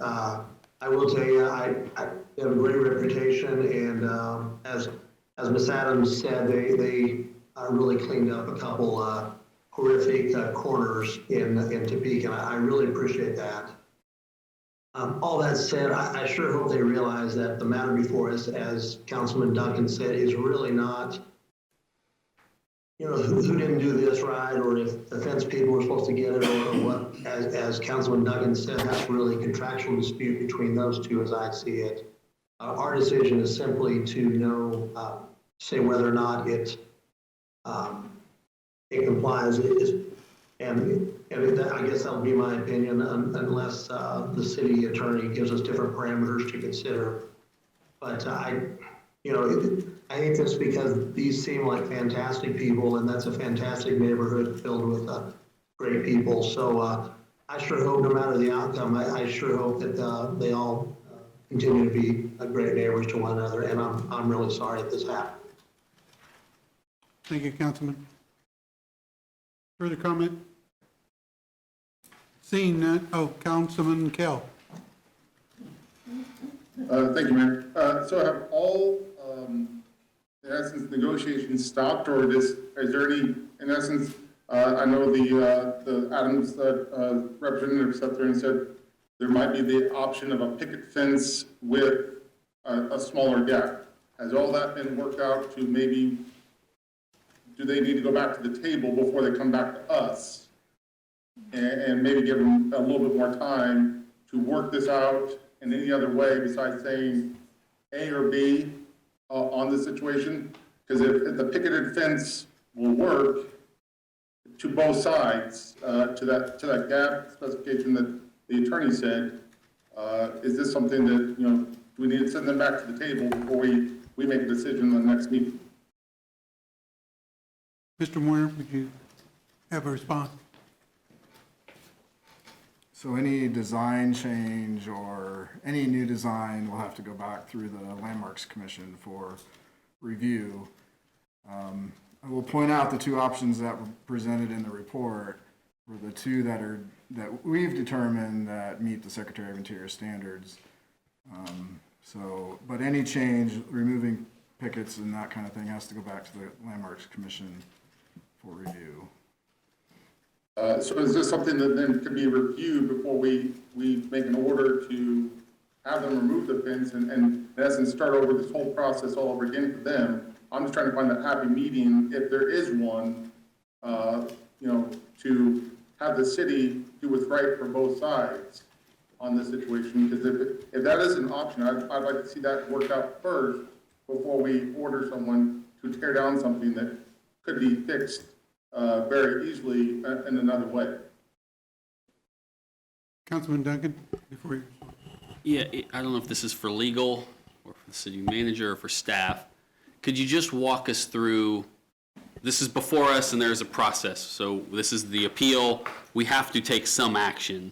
And I know we have so many options, I guess. But, can someone just walk us through what those actions are in front of us and then what sort of happens if we take action A or action B? It goes back to them. If it's done, just give us all the quick walkthrough of that process. Well, I'll take a stab at it, and Mr. Finder can correct me if I'm wrong. Next week, you have three options. One, you can find that there's feasible and prudent alternatives exist. In that case, you're saying, look, there's feasible alternatives to this fence. They need to go do that to minimize the harm from the property. So in that case, the Adams would have to replace the fence or remove it. You could decide that there are no feasible and prudent alternatives, and in that case, the fence is approved, it's constructed, it's done. Developmental Services issues a retroactive fence permit. The final option is to defer, and you can say we need more information. We want Development Services to continue investigating whether or not any of these other options can be accomplished, and in that case, you would defer to a date certain and then consider it on that date certain. Thank you, that's helpful, appreciate it. If I can ask a follow-up question on that. To defer and to ask for more information, what more would we consider that has not already been considered by staff right now? I mean, how different will it look? Would it be because of the other options that have been suggested? That would be a decision of the body to decide if you feel like you have sufficient information to make a decision, or if you feel that the appellant brought up alternatives that you want investigated further. So that would just be a question of how comfortable you feel with it. And then if you do defer, then that comes back on that date certain. If you make a final determination, the appellant can appeal to district court at that point. So for this evening, we're not making any decision. We're just listening to discussion and closing the discussion. Correct. And setting it for the agenda for next week. Correct. Councilwoman Valdivia Alcala. Thank you, Mayor. I just have a question. After the attorney for the missus over here came up to speak, and the mental health issues that her husband has through military service, they have the dogs, and I understand the Landmark Commission, having worked for the VA for a number of years and dealing daily with veterans. Could this be considered, I'm just throwing this out, could this be considered a reasonable accommodation request with his disability? A reasonable accommodation for the fence? I'm just throwing that out. I'm just thinking of, this reminds me a lot of just VA type issues, not this specifically with council, but with the trauma that veterans go through and the dogs, and then now we have this and miscommunication, and I understand the Landmarks Commission, but I'm just thinking about the family as well. Is that even a possibility? Let me try.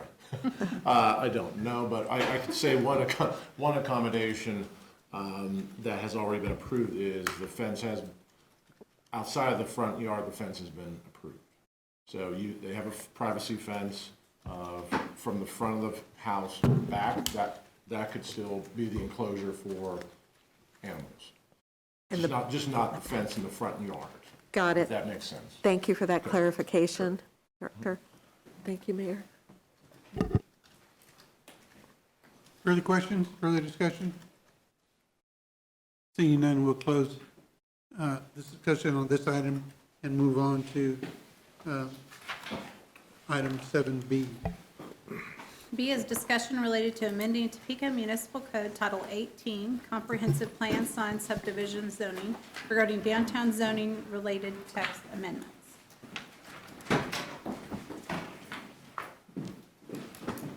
Mr. City Manager? At this time, I'll turn it over to Director Bylander. Thank you, Mr. City Manager, Your Honor, council members again. We want to talk tonight a little bit about the downtown, implementation of the downtown master plan, and a couple next steps that we had want to propose and recommend. That includes some rezonings for downtown, as well as some text amendments to the zoning code for downtown. The D downtown mixed-use zoning districts was recommended for within the master plan for implementation. The Planning Commission initiated rezoning for all 3 D districts in November of last year. There are 3 D districts, D1, D2, and D3. I'll go over those in a second. And this would implement the downtown master plan that was approved by the governing body in May of 2021, specifically the land use policies in that plan. Just to get out of the world of planning here for a second, but land use policies in the plan are just that. They're policies and their direction for future land use accommodations. But they don't carry the weight of law. And that's what zoning does. So you integrate those policies through zoning, and then that has the force of law, and that's how you implement policy from a land use perspective. The intent here and the goal here was to promote a mixed-use downtown district and character. What does that mean? Mixed use. That's really when you combine residential with non-residential uses. It's the residential part. Most all of the properties that are going to be proposed for rezoning do not allow residential. So that's a big key there. We want to grow downtown. There's a lot of demand, population residential-wise that we show in our market studies and what the master plan showed. We also want to reflect an urban form, higher density, and we do that in the D districts by not requiring setbacks from property lines. So you can build to the property line. You do not have to have on-site parking that is required in any other district. That's the downtown. That's sort of that downtown character and form. We also would support more design guidelines for new construction as by adopting these D districts. The rezoning, there's quite a few properties. We started the rezoning about 4 years ago, rezoning the core of downtown to D1. So this is really a kind of a continuation of that. But right now, to implement the rezoning, we want to break it down into 3 phases. The first phase is what's going to be before you here at the next meeting and what we're going to talk about. That's phase 1. That's D1. And D1 is just, again, that central business district area, that core area of downtown. And then we also want to propose some text amendments to all of the D districts that will help support some of the feedback we got from the public, as well as some analysis staff had done. And so subsequently, in subsequent months, we would bring phase 2, which would be the D2 rezonings, which affect just the residential mixed-use areas of downtown. And then phase 3, D3. D3 is the mixed-use light industrial areas, predominantly along the riverfront. As far as D1 goes, this particular phase would involve 91 properties on the edge of the existing D1. You can kind of imagine, so on the fringe of the existing D1 area downtown, there were some properties that were recommended for rezoning to D1 as part of the master plan. So we went out and noticed property owners at least 3 times with informational meetings and then 2 planning commission meetings at the end of last year. We also did a neighborhood information meeting for those folks who live next to the rezonings. And we do this with any rezoning. We go out and, in this case, 300 foot within any rezoning. We have a separate meeting just for those folks so they understand what those changes may mean to them. And then we also added a web page, some maps and FAQs as part of the educational component for the engagement of the public. At the end of the day, we did count, there will be at least 5 properties that would be grandfathered in if we change the zoning. 4 of those are single-family residential, which is actually not a permitted use in the core of downtown, and then 1 that is an industrial use as well. Okay, then there's text amendments. So that was the rezoning of property. Then there's text amendments along with this phase that do a couple things. We want to make sure that we have a compatible mixed-use character within the zoning districts, and we do that a couple different ways. One is we're going to reference the downtown design, urban design standards, which are already in place in the master plan. As I said, that's good, that's policy, but it doesn't really put any weight behind those design standards. So this would adopt those standards by reference in the zoning code. And then we also went back and calibrated several uses. We also received a number of responses from the public when we met with them, the property owners, to relook at what is allowed in some of those D districts and to make sure that we are doing the best job possible to allow uses and in a compatible way. So we're making some recommendations here. For instance, in D3, we would allow warehousing, self-storage, a manufacturing type 2, which is not the most intense manufacturing, but kind of middle of the road. And then in D2, we would have office, we would allow office and gyms. These are as examples that you would expect in a residential downtown neighborhood. In D1, we've also found that we did not allow daycare, so we're adding that. So those are some examples that we went through in the calibration and the public feedback we got. One restriction we are creating as a result of these text amendments would be the outdoor storage yards, which we now allow in D3. And those, anything new would have to be screened from the street and adjacent properties. And before I stand for any questions, just a reminder, if anybody would like to look at any further information, we have that web page at topeka.org/planning/downtown districts. So with that, I'll stand for any questions. Councilman Dobler? Thank you, Mayor. Mr. Fyander, thanks for the presentation. Just a curiosity question. For those properties that are grandfathered, and I understand why, how long does that last? Is that a conditional grandfathering, or how does that work? Good question. Councilman Dobler, those run with the land. So those last forever, basically. Until you voluntarily, as an owner, change that use to something that is conforming, you can't go back to non-conforming. So you could, in fact, tear down a single-family residential and build a new one there, and it would be? No, you could continue the use there as is. If you were to voluntarily remove it, then you've lost your right at that point. Okay, yeah. Thank you very much. Councilwoman Nager. Thank you, Mr. Mayor. Thank you for this presentation, Mr. Fyander. Not really a question, just a comment. I'm very excited to see that we're moving in this direction with downtown because I know it will allow people who are looking to invest in our downtown infrastructure to really have the freedom to develop it so as many people can use it as possible, and that we're promoting not only the development of multifamily housing and commercial use and mixing that together, but also making sure that we're creating that hub downtown where people can walk, bike, basically not have to have a car in a city that for so long we've been dependent on having cars going from one part of town to another. So thank you for this presentation. And thank you for working on this in general. Thank you, Mr. Mayor. Thank you, ma'am. Further questions from the body? Mr. Finder? Councilwoman Hiller? Thank you, Mayor.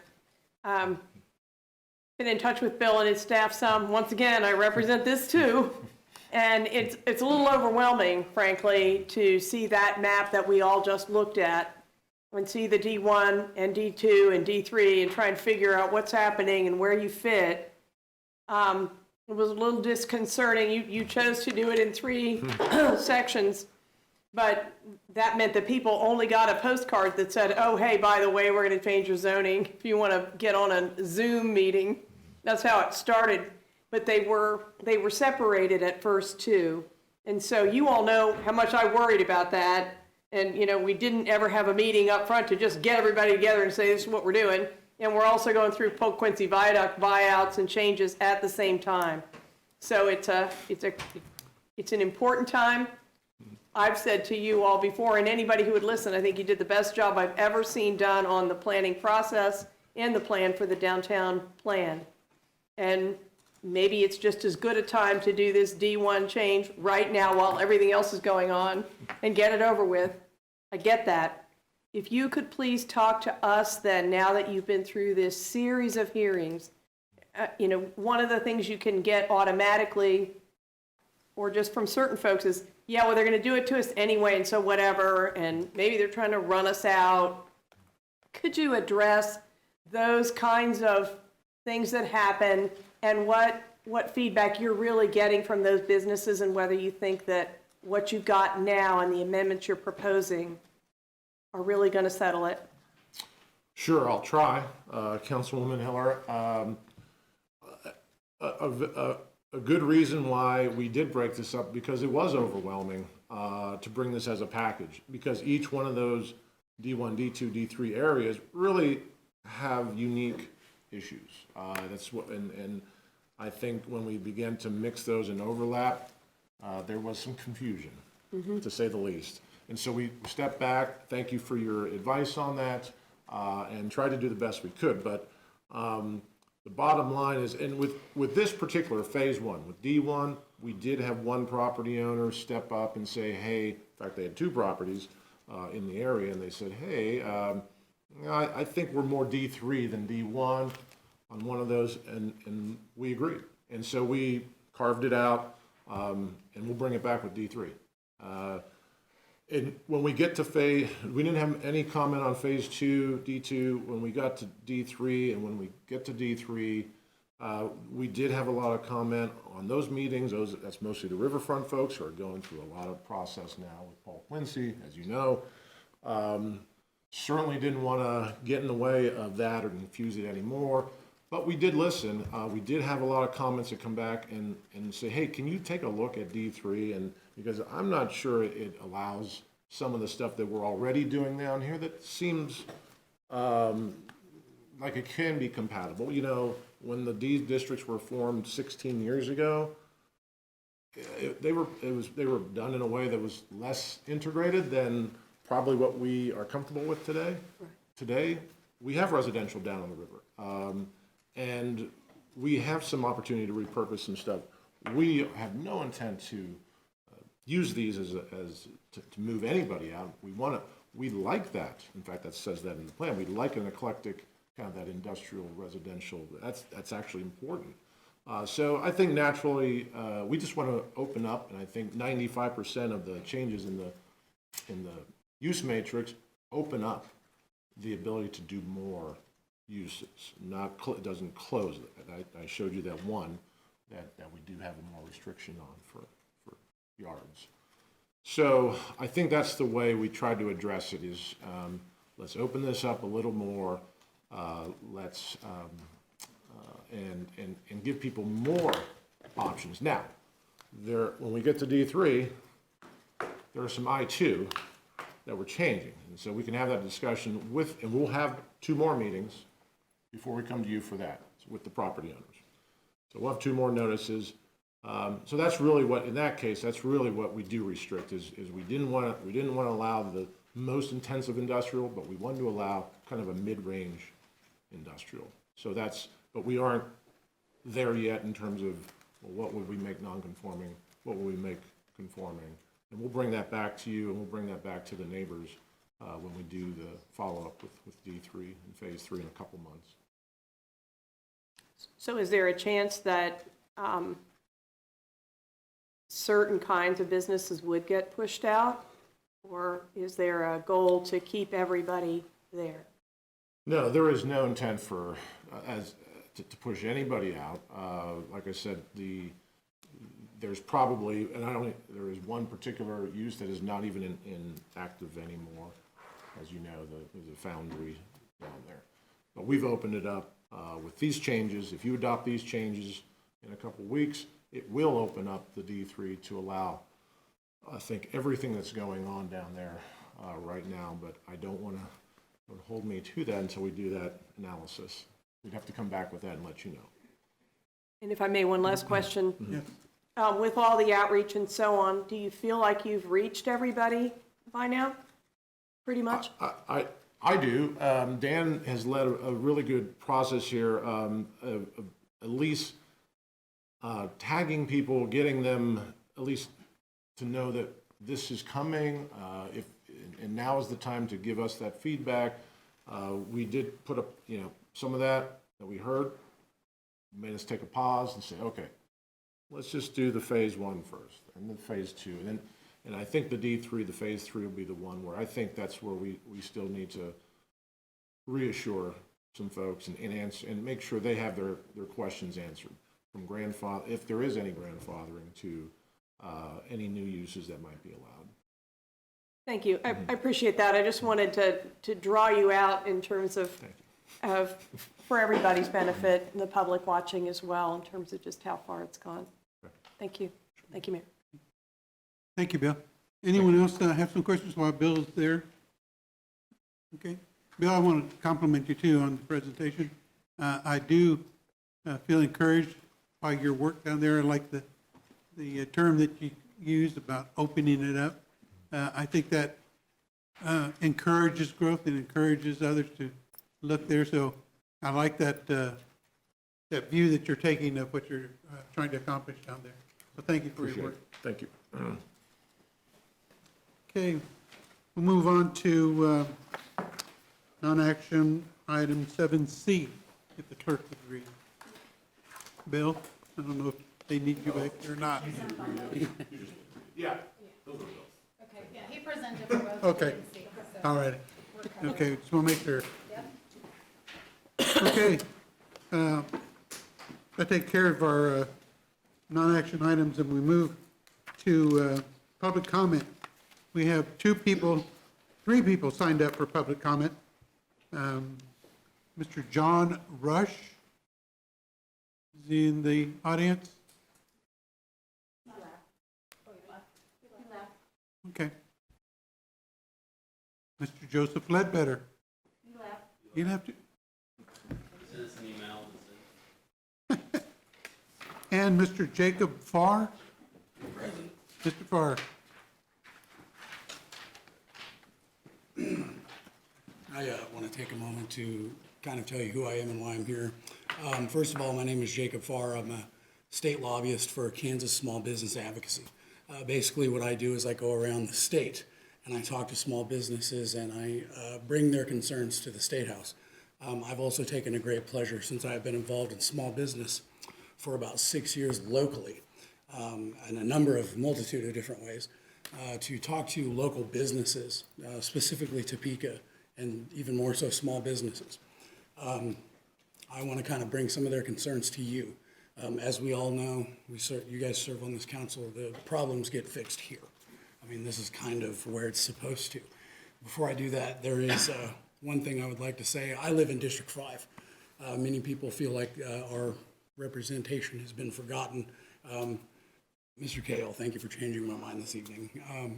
And Councilwoman Hiller, you guys are the only people that I have heard actually voice concerns for those people you represent tonight.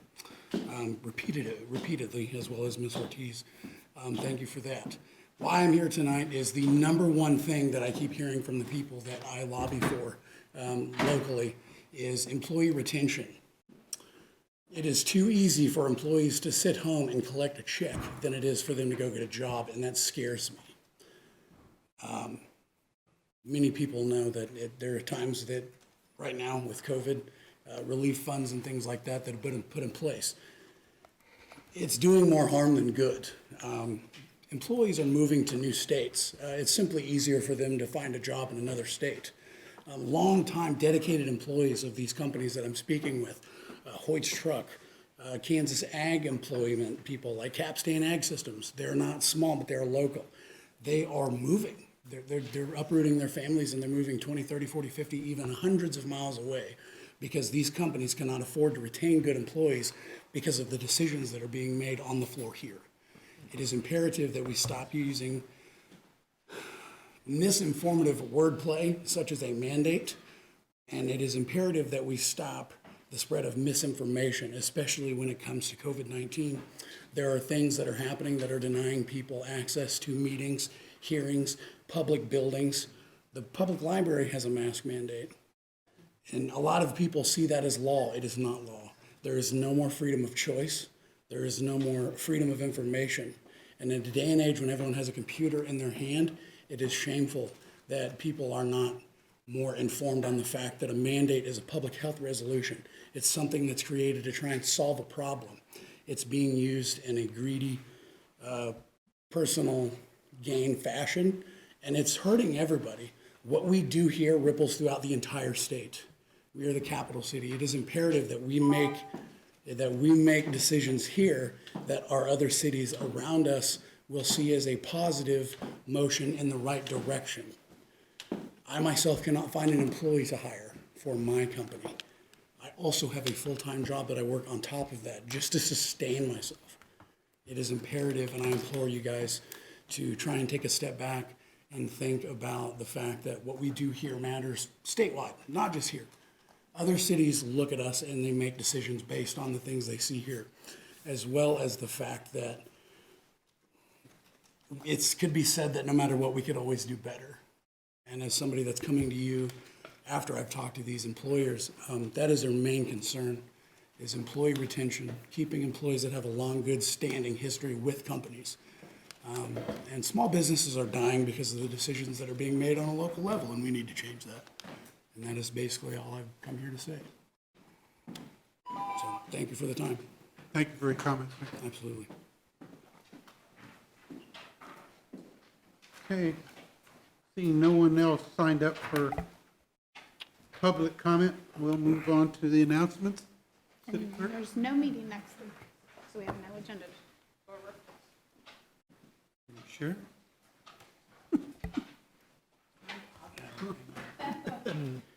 With a smile on your face.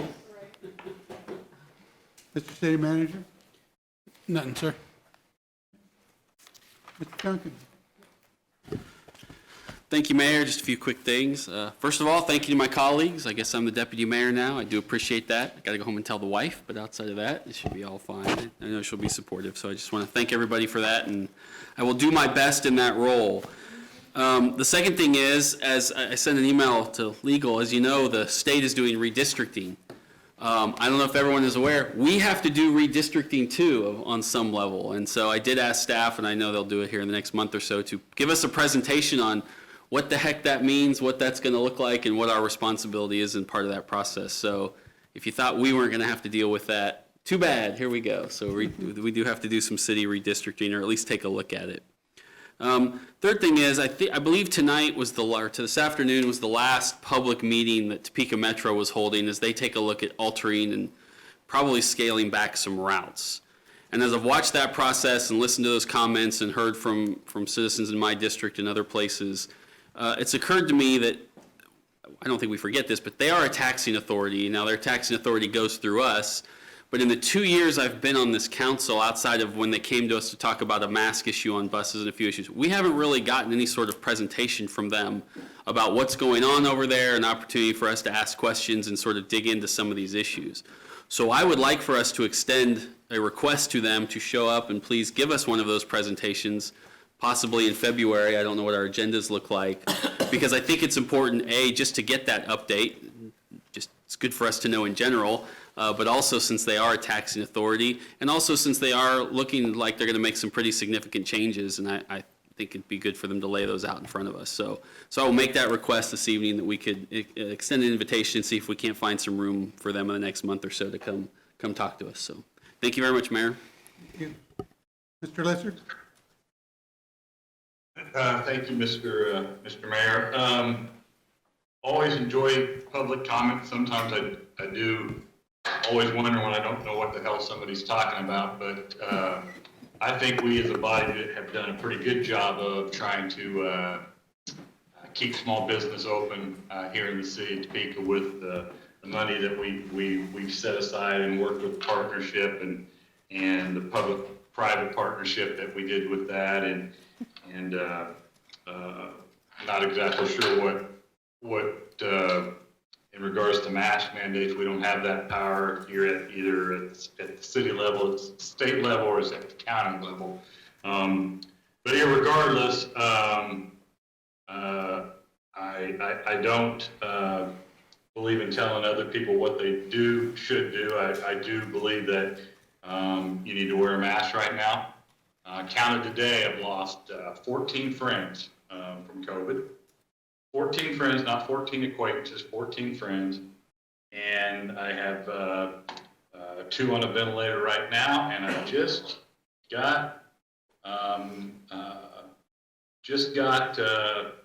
my son's positive COVID test that I know that I'm sure he did because he's in the trenches as a fireman and an EMT.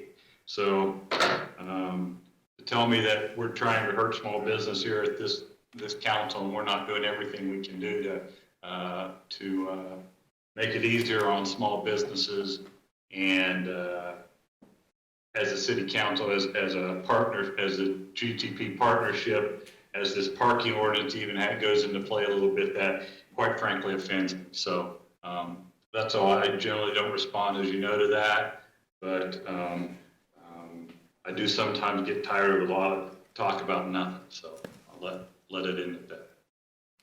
Thank you, Councilman. Councilwoman Hiller. Thank you, Mayor. Just want to reflect for a moment. It was really nice to see the Troy Scroggins Awards today, and the timing was good. I don't know if it was intentional, but today is the 6th annual National Day of Racial Healing in the U.S. And of course, yesterday was Martin Luther King birthday recognitions. Something that's interesting right now, and I think is good, is that there are some pretty robust conversations and efforts going on. People talking about not only in reflection to the holiday, not just the I have a dream, but the tough goals that people were working on then and are working on today to make progress in each of our communities. So again, it was nice to see that today. Along those lines, as we transition city managers and mayors and so on, we have had, speaking of future agendas, we have 3 commissions that are sort of independent, that we have appointed people to study issues and make recommendations for our community. Those 3 are the Human Relations Commission, the ADA Advisory, the Americans with Disabilities Advisory Board, and the Sustainability Board. And there was an effort some time ago to invite each of them to come once a year and give presentations to us about what they've observed, what they've worked on, and what they might recommend to the city. Sometimes that's been in the form of a more formal annual report. Sometimes it's been just a presentation. But I hope that we could look into the schedule, give them a little time to prepare, but make sure we've got those scheduled this year again. Thank you. Thank you, Councilwoman Valdivia Alcala. Thank you, Mayor. I think that gentleman thought he was speaking to the county. I think he was a little bit mixed up, but at any rate, because I don't think you're going to get that kind of misinformation or whatever it is that he's alluding to here. So it's always good to know the different arms of your local government. So maybe some people need to understand that. You know, I hope that it was for those that are in the trenches doing the true work for social justice, for equity, for real history to be taught in the schools that is representative of all of us that helped build this country, of Native Americans whose land that we're on. I think that there is a great deal that still has to be done. I think that MLK's family was even stating at some point that the holiday should not be seen, at least this year, so much as a celebration as the struggle, as we see so many precarious things going on in our country. And it was good to see that one of the youngest, I think it was one of the son's daughters, speak out by name those that are at the national level blocking just and humane voting reform. So while we can celebrate and applaud all that's been done, there's still a lot more left to do, and in some ways it is very precarious right now in our country. When it comes to COVID, I would just say I saw that the Kansas Department of Health and Environment is not doing contact tracing. It's like the ball is just lost and rolling all over the place. Everybody's sick, no matter what type of COVID that it is. It continues to hit people in my family that, you know, were safe for the last 2 years and all of a sudden are getting it. And it's hitting school kids. It's even impacting, from what I have heard, there's a number of folks that are getting hit in the Kansas legislature with different strains of COVID. And everybody's not wearing a mask. That's all everywhere I go. It's just amazing to me that people are not wearing masks. And I'm talking in the grocery stores where people are in tight quarters, et cetera. And I just hope and pray for everyone that is ill that they will recover. And for all of those that are so fearful about getting sick, to keep doing what you need to do. And that maybe in the next year we can get past this. At least we can hope and pray to get past it. Thank you, Mayor. Thank you. Councilwoman Ortiz. Thank you, Mayor. I too appreciate everybody that wears their mask. But I try to respect whatever you think your decision is. It's just really, really tough out there. First, I want to say, I know Mike Lesser said, don't tell me what to do, but I have to tell him this. If you don't have a smoke detector, get a damn smoke detector. That's all, you know, and I want to say this in all seriousness. This conversation, along with this COVID, has to come out of our mouth to everybody. Do you have a working smoke detector?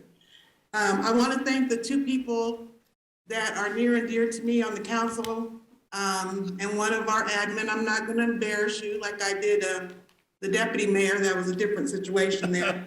But they filled out their applications and we got them taken care of. You know, and I had one of the department heads said, I talked to this person about her house all the time, but I never asked her if she had a smoke detector. We cannot let up on that. That's real. So Lester, that's what the hell I'm going to tell you is if you don't have one, make sure you get one. You got a beautiful family. Love yourself enough. Hear my voice and get that smoke detector. And last but not least, I wanted to send out a shout out to my #1 grandson. I didn't say he was my favorite. I said he's my #1 grandson. Happy birthday. Next Tuesday is his birthday, and he'll be the big 1-5. You know, and when I go to the high school, I tell them kids, get your mask up. Wear them properly. If you're going to wear them right, you know. So I just wanted to shout him out and give him a happy birthday. His granny loves him. And again, you know, I was glad to see our fire department get that award. And I was glad to hear them talk about the smoke detectors. Antonio, I'll see you in the morning. I appreciate my colleagues. And here lately, I've had to get down and get dirty. And tomorrow, me and Antonio will be getting down and getting dirty. I guess it's changing the culture. That's what Karen started.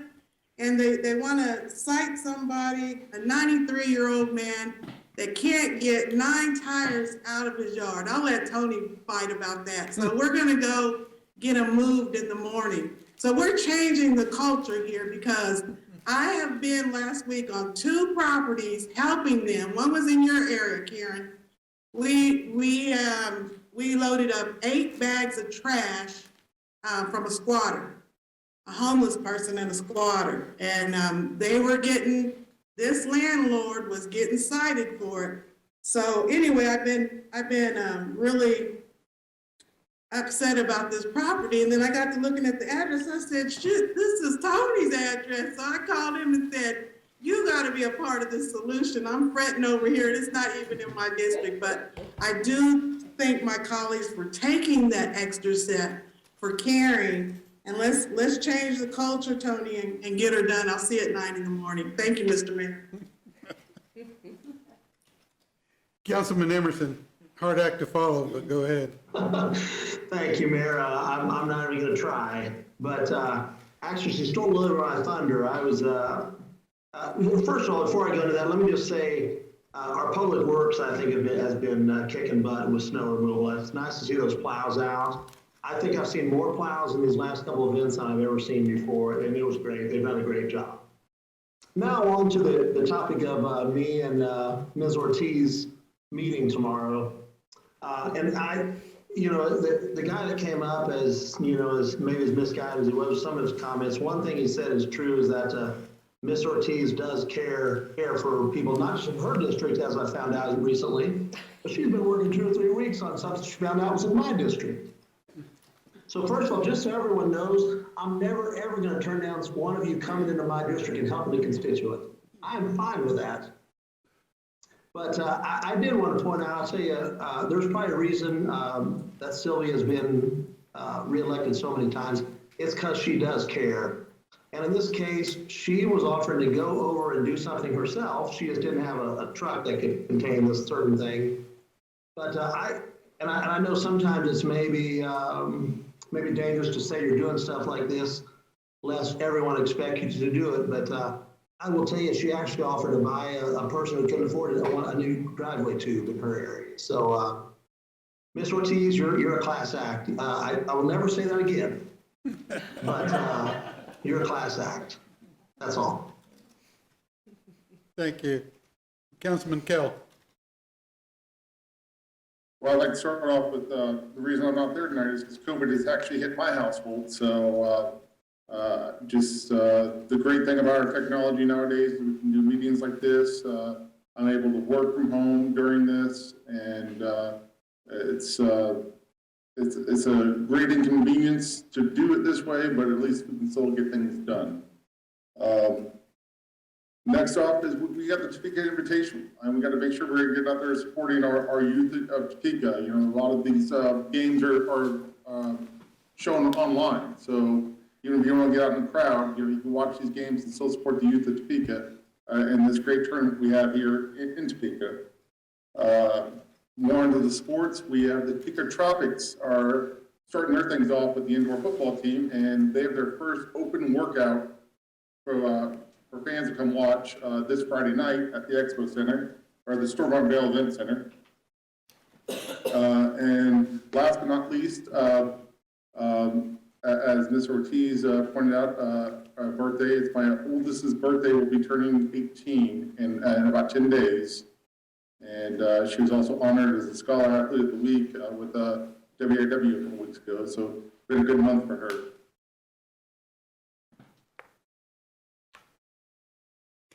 Is that all, sir? Yes, sir. Okay. Councilman Dobler.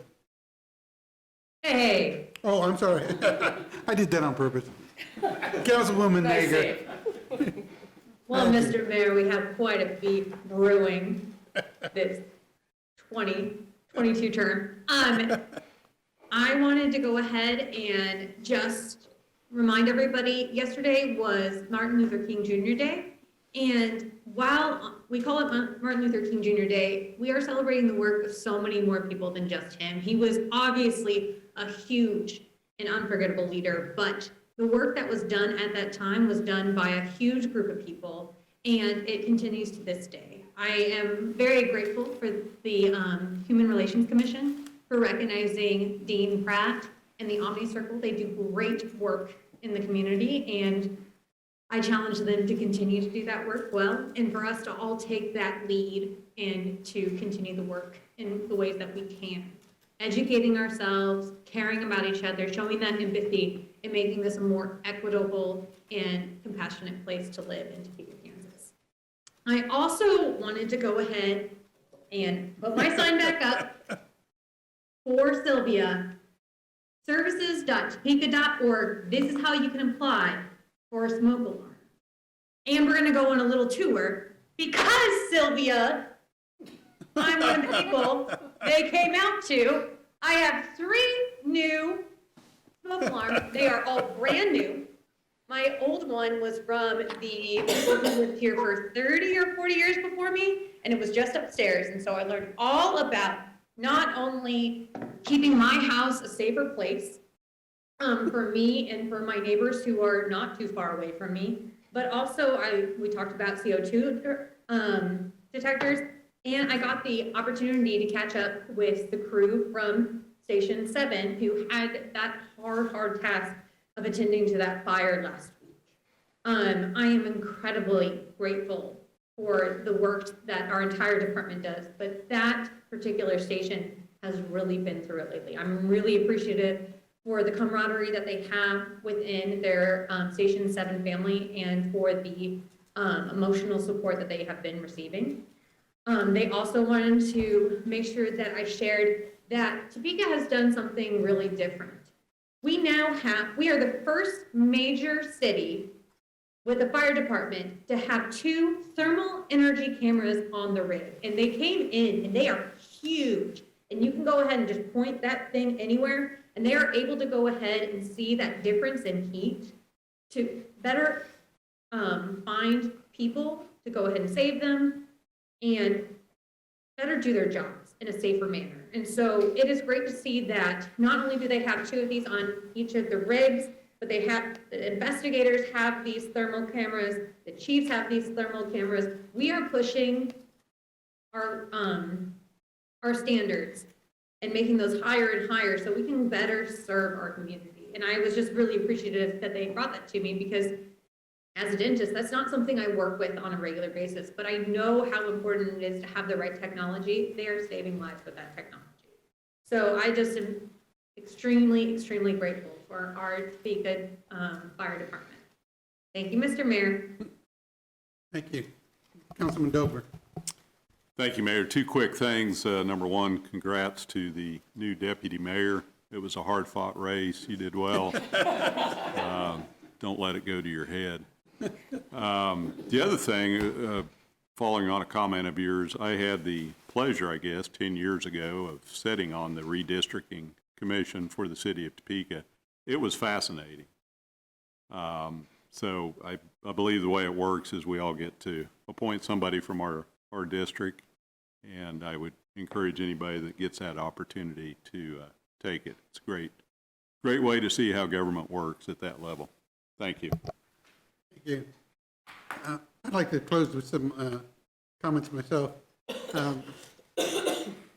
It is noted that we did celebrate Martin Luther King's birthday, and I was privileged to be able to partake of a presentation hosted by the Living the Dream organization, along with Brown v. Board organization and Center for Peace and Justice.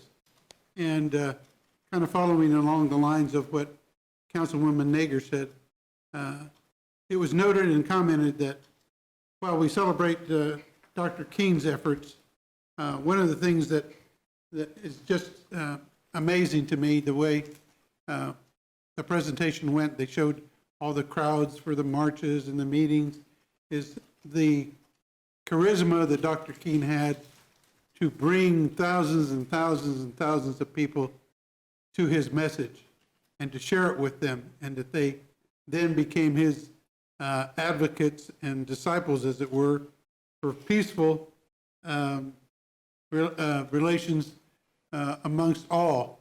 And it's just inspiring to revisit that ability by an individual to do that.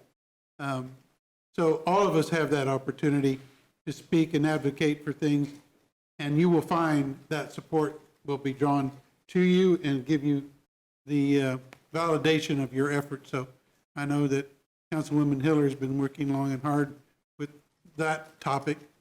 I also want to thank my executive assistant, Jane Murray, city manager as well, and the city attorney, Amanda, and other staff who made themselves available to the Harvard Kennedy School students who were here with us for the last about 2.5 weeks.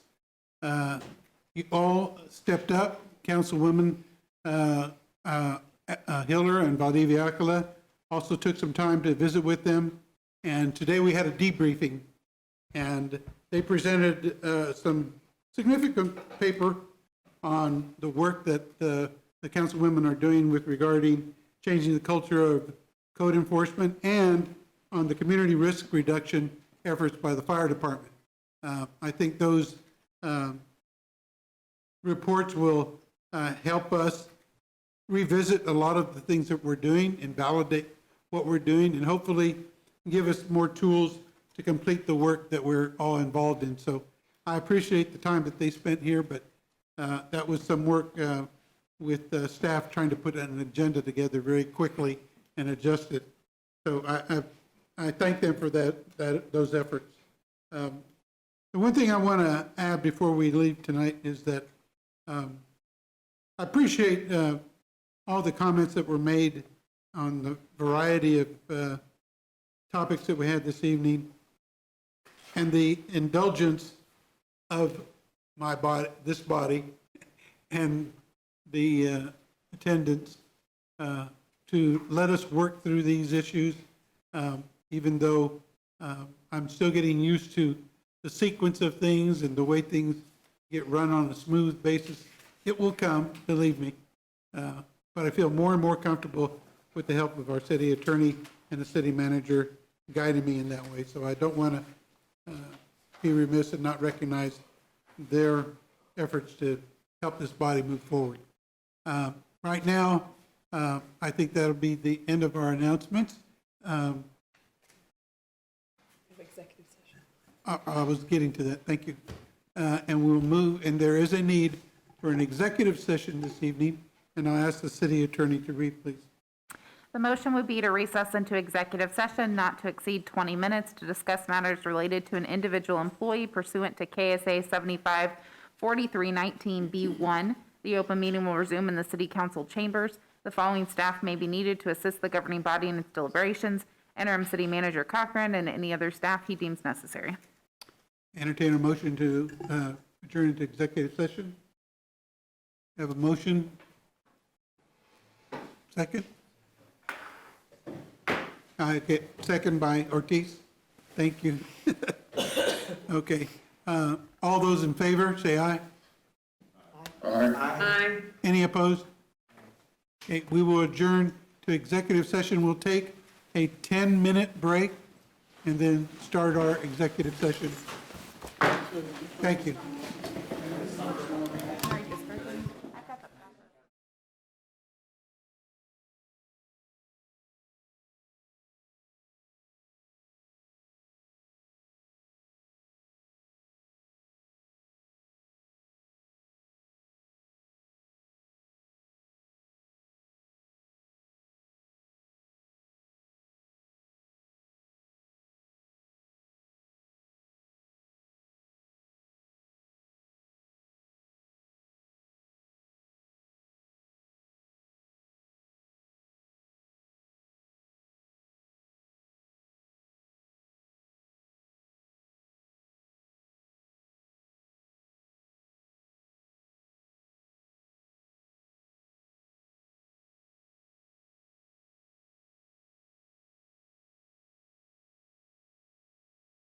More than just local.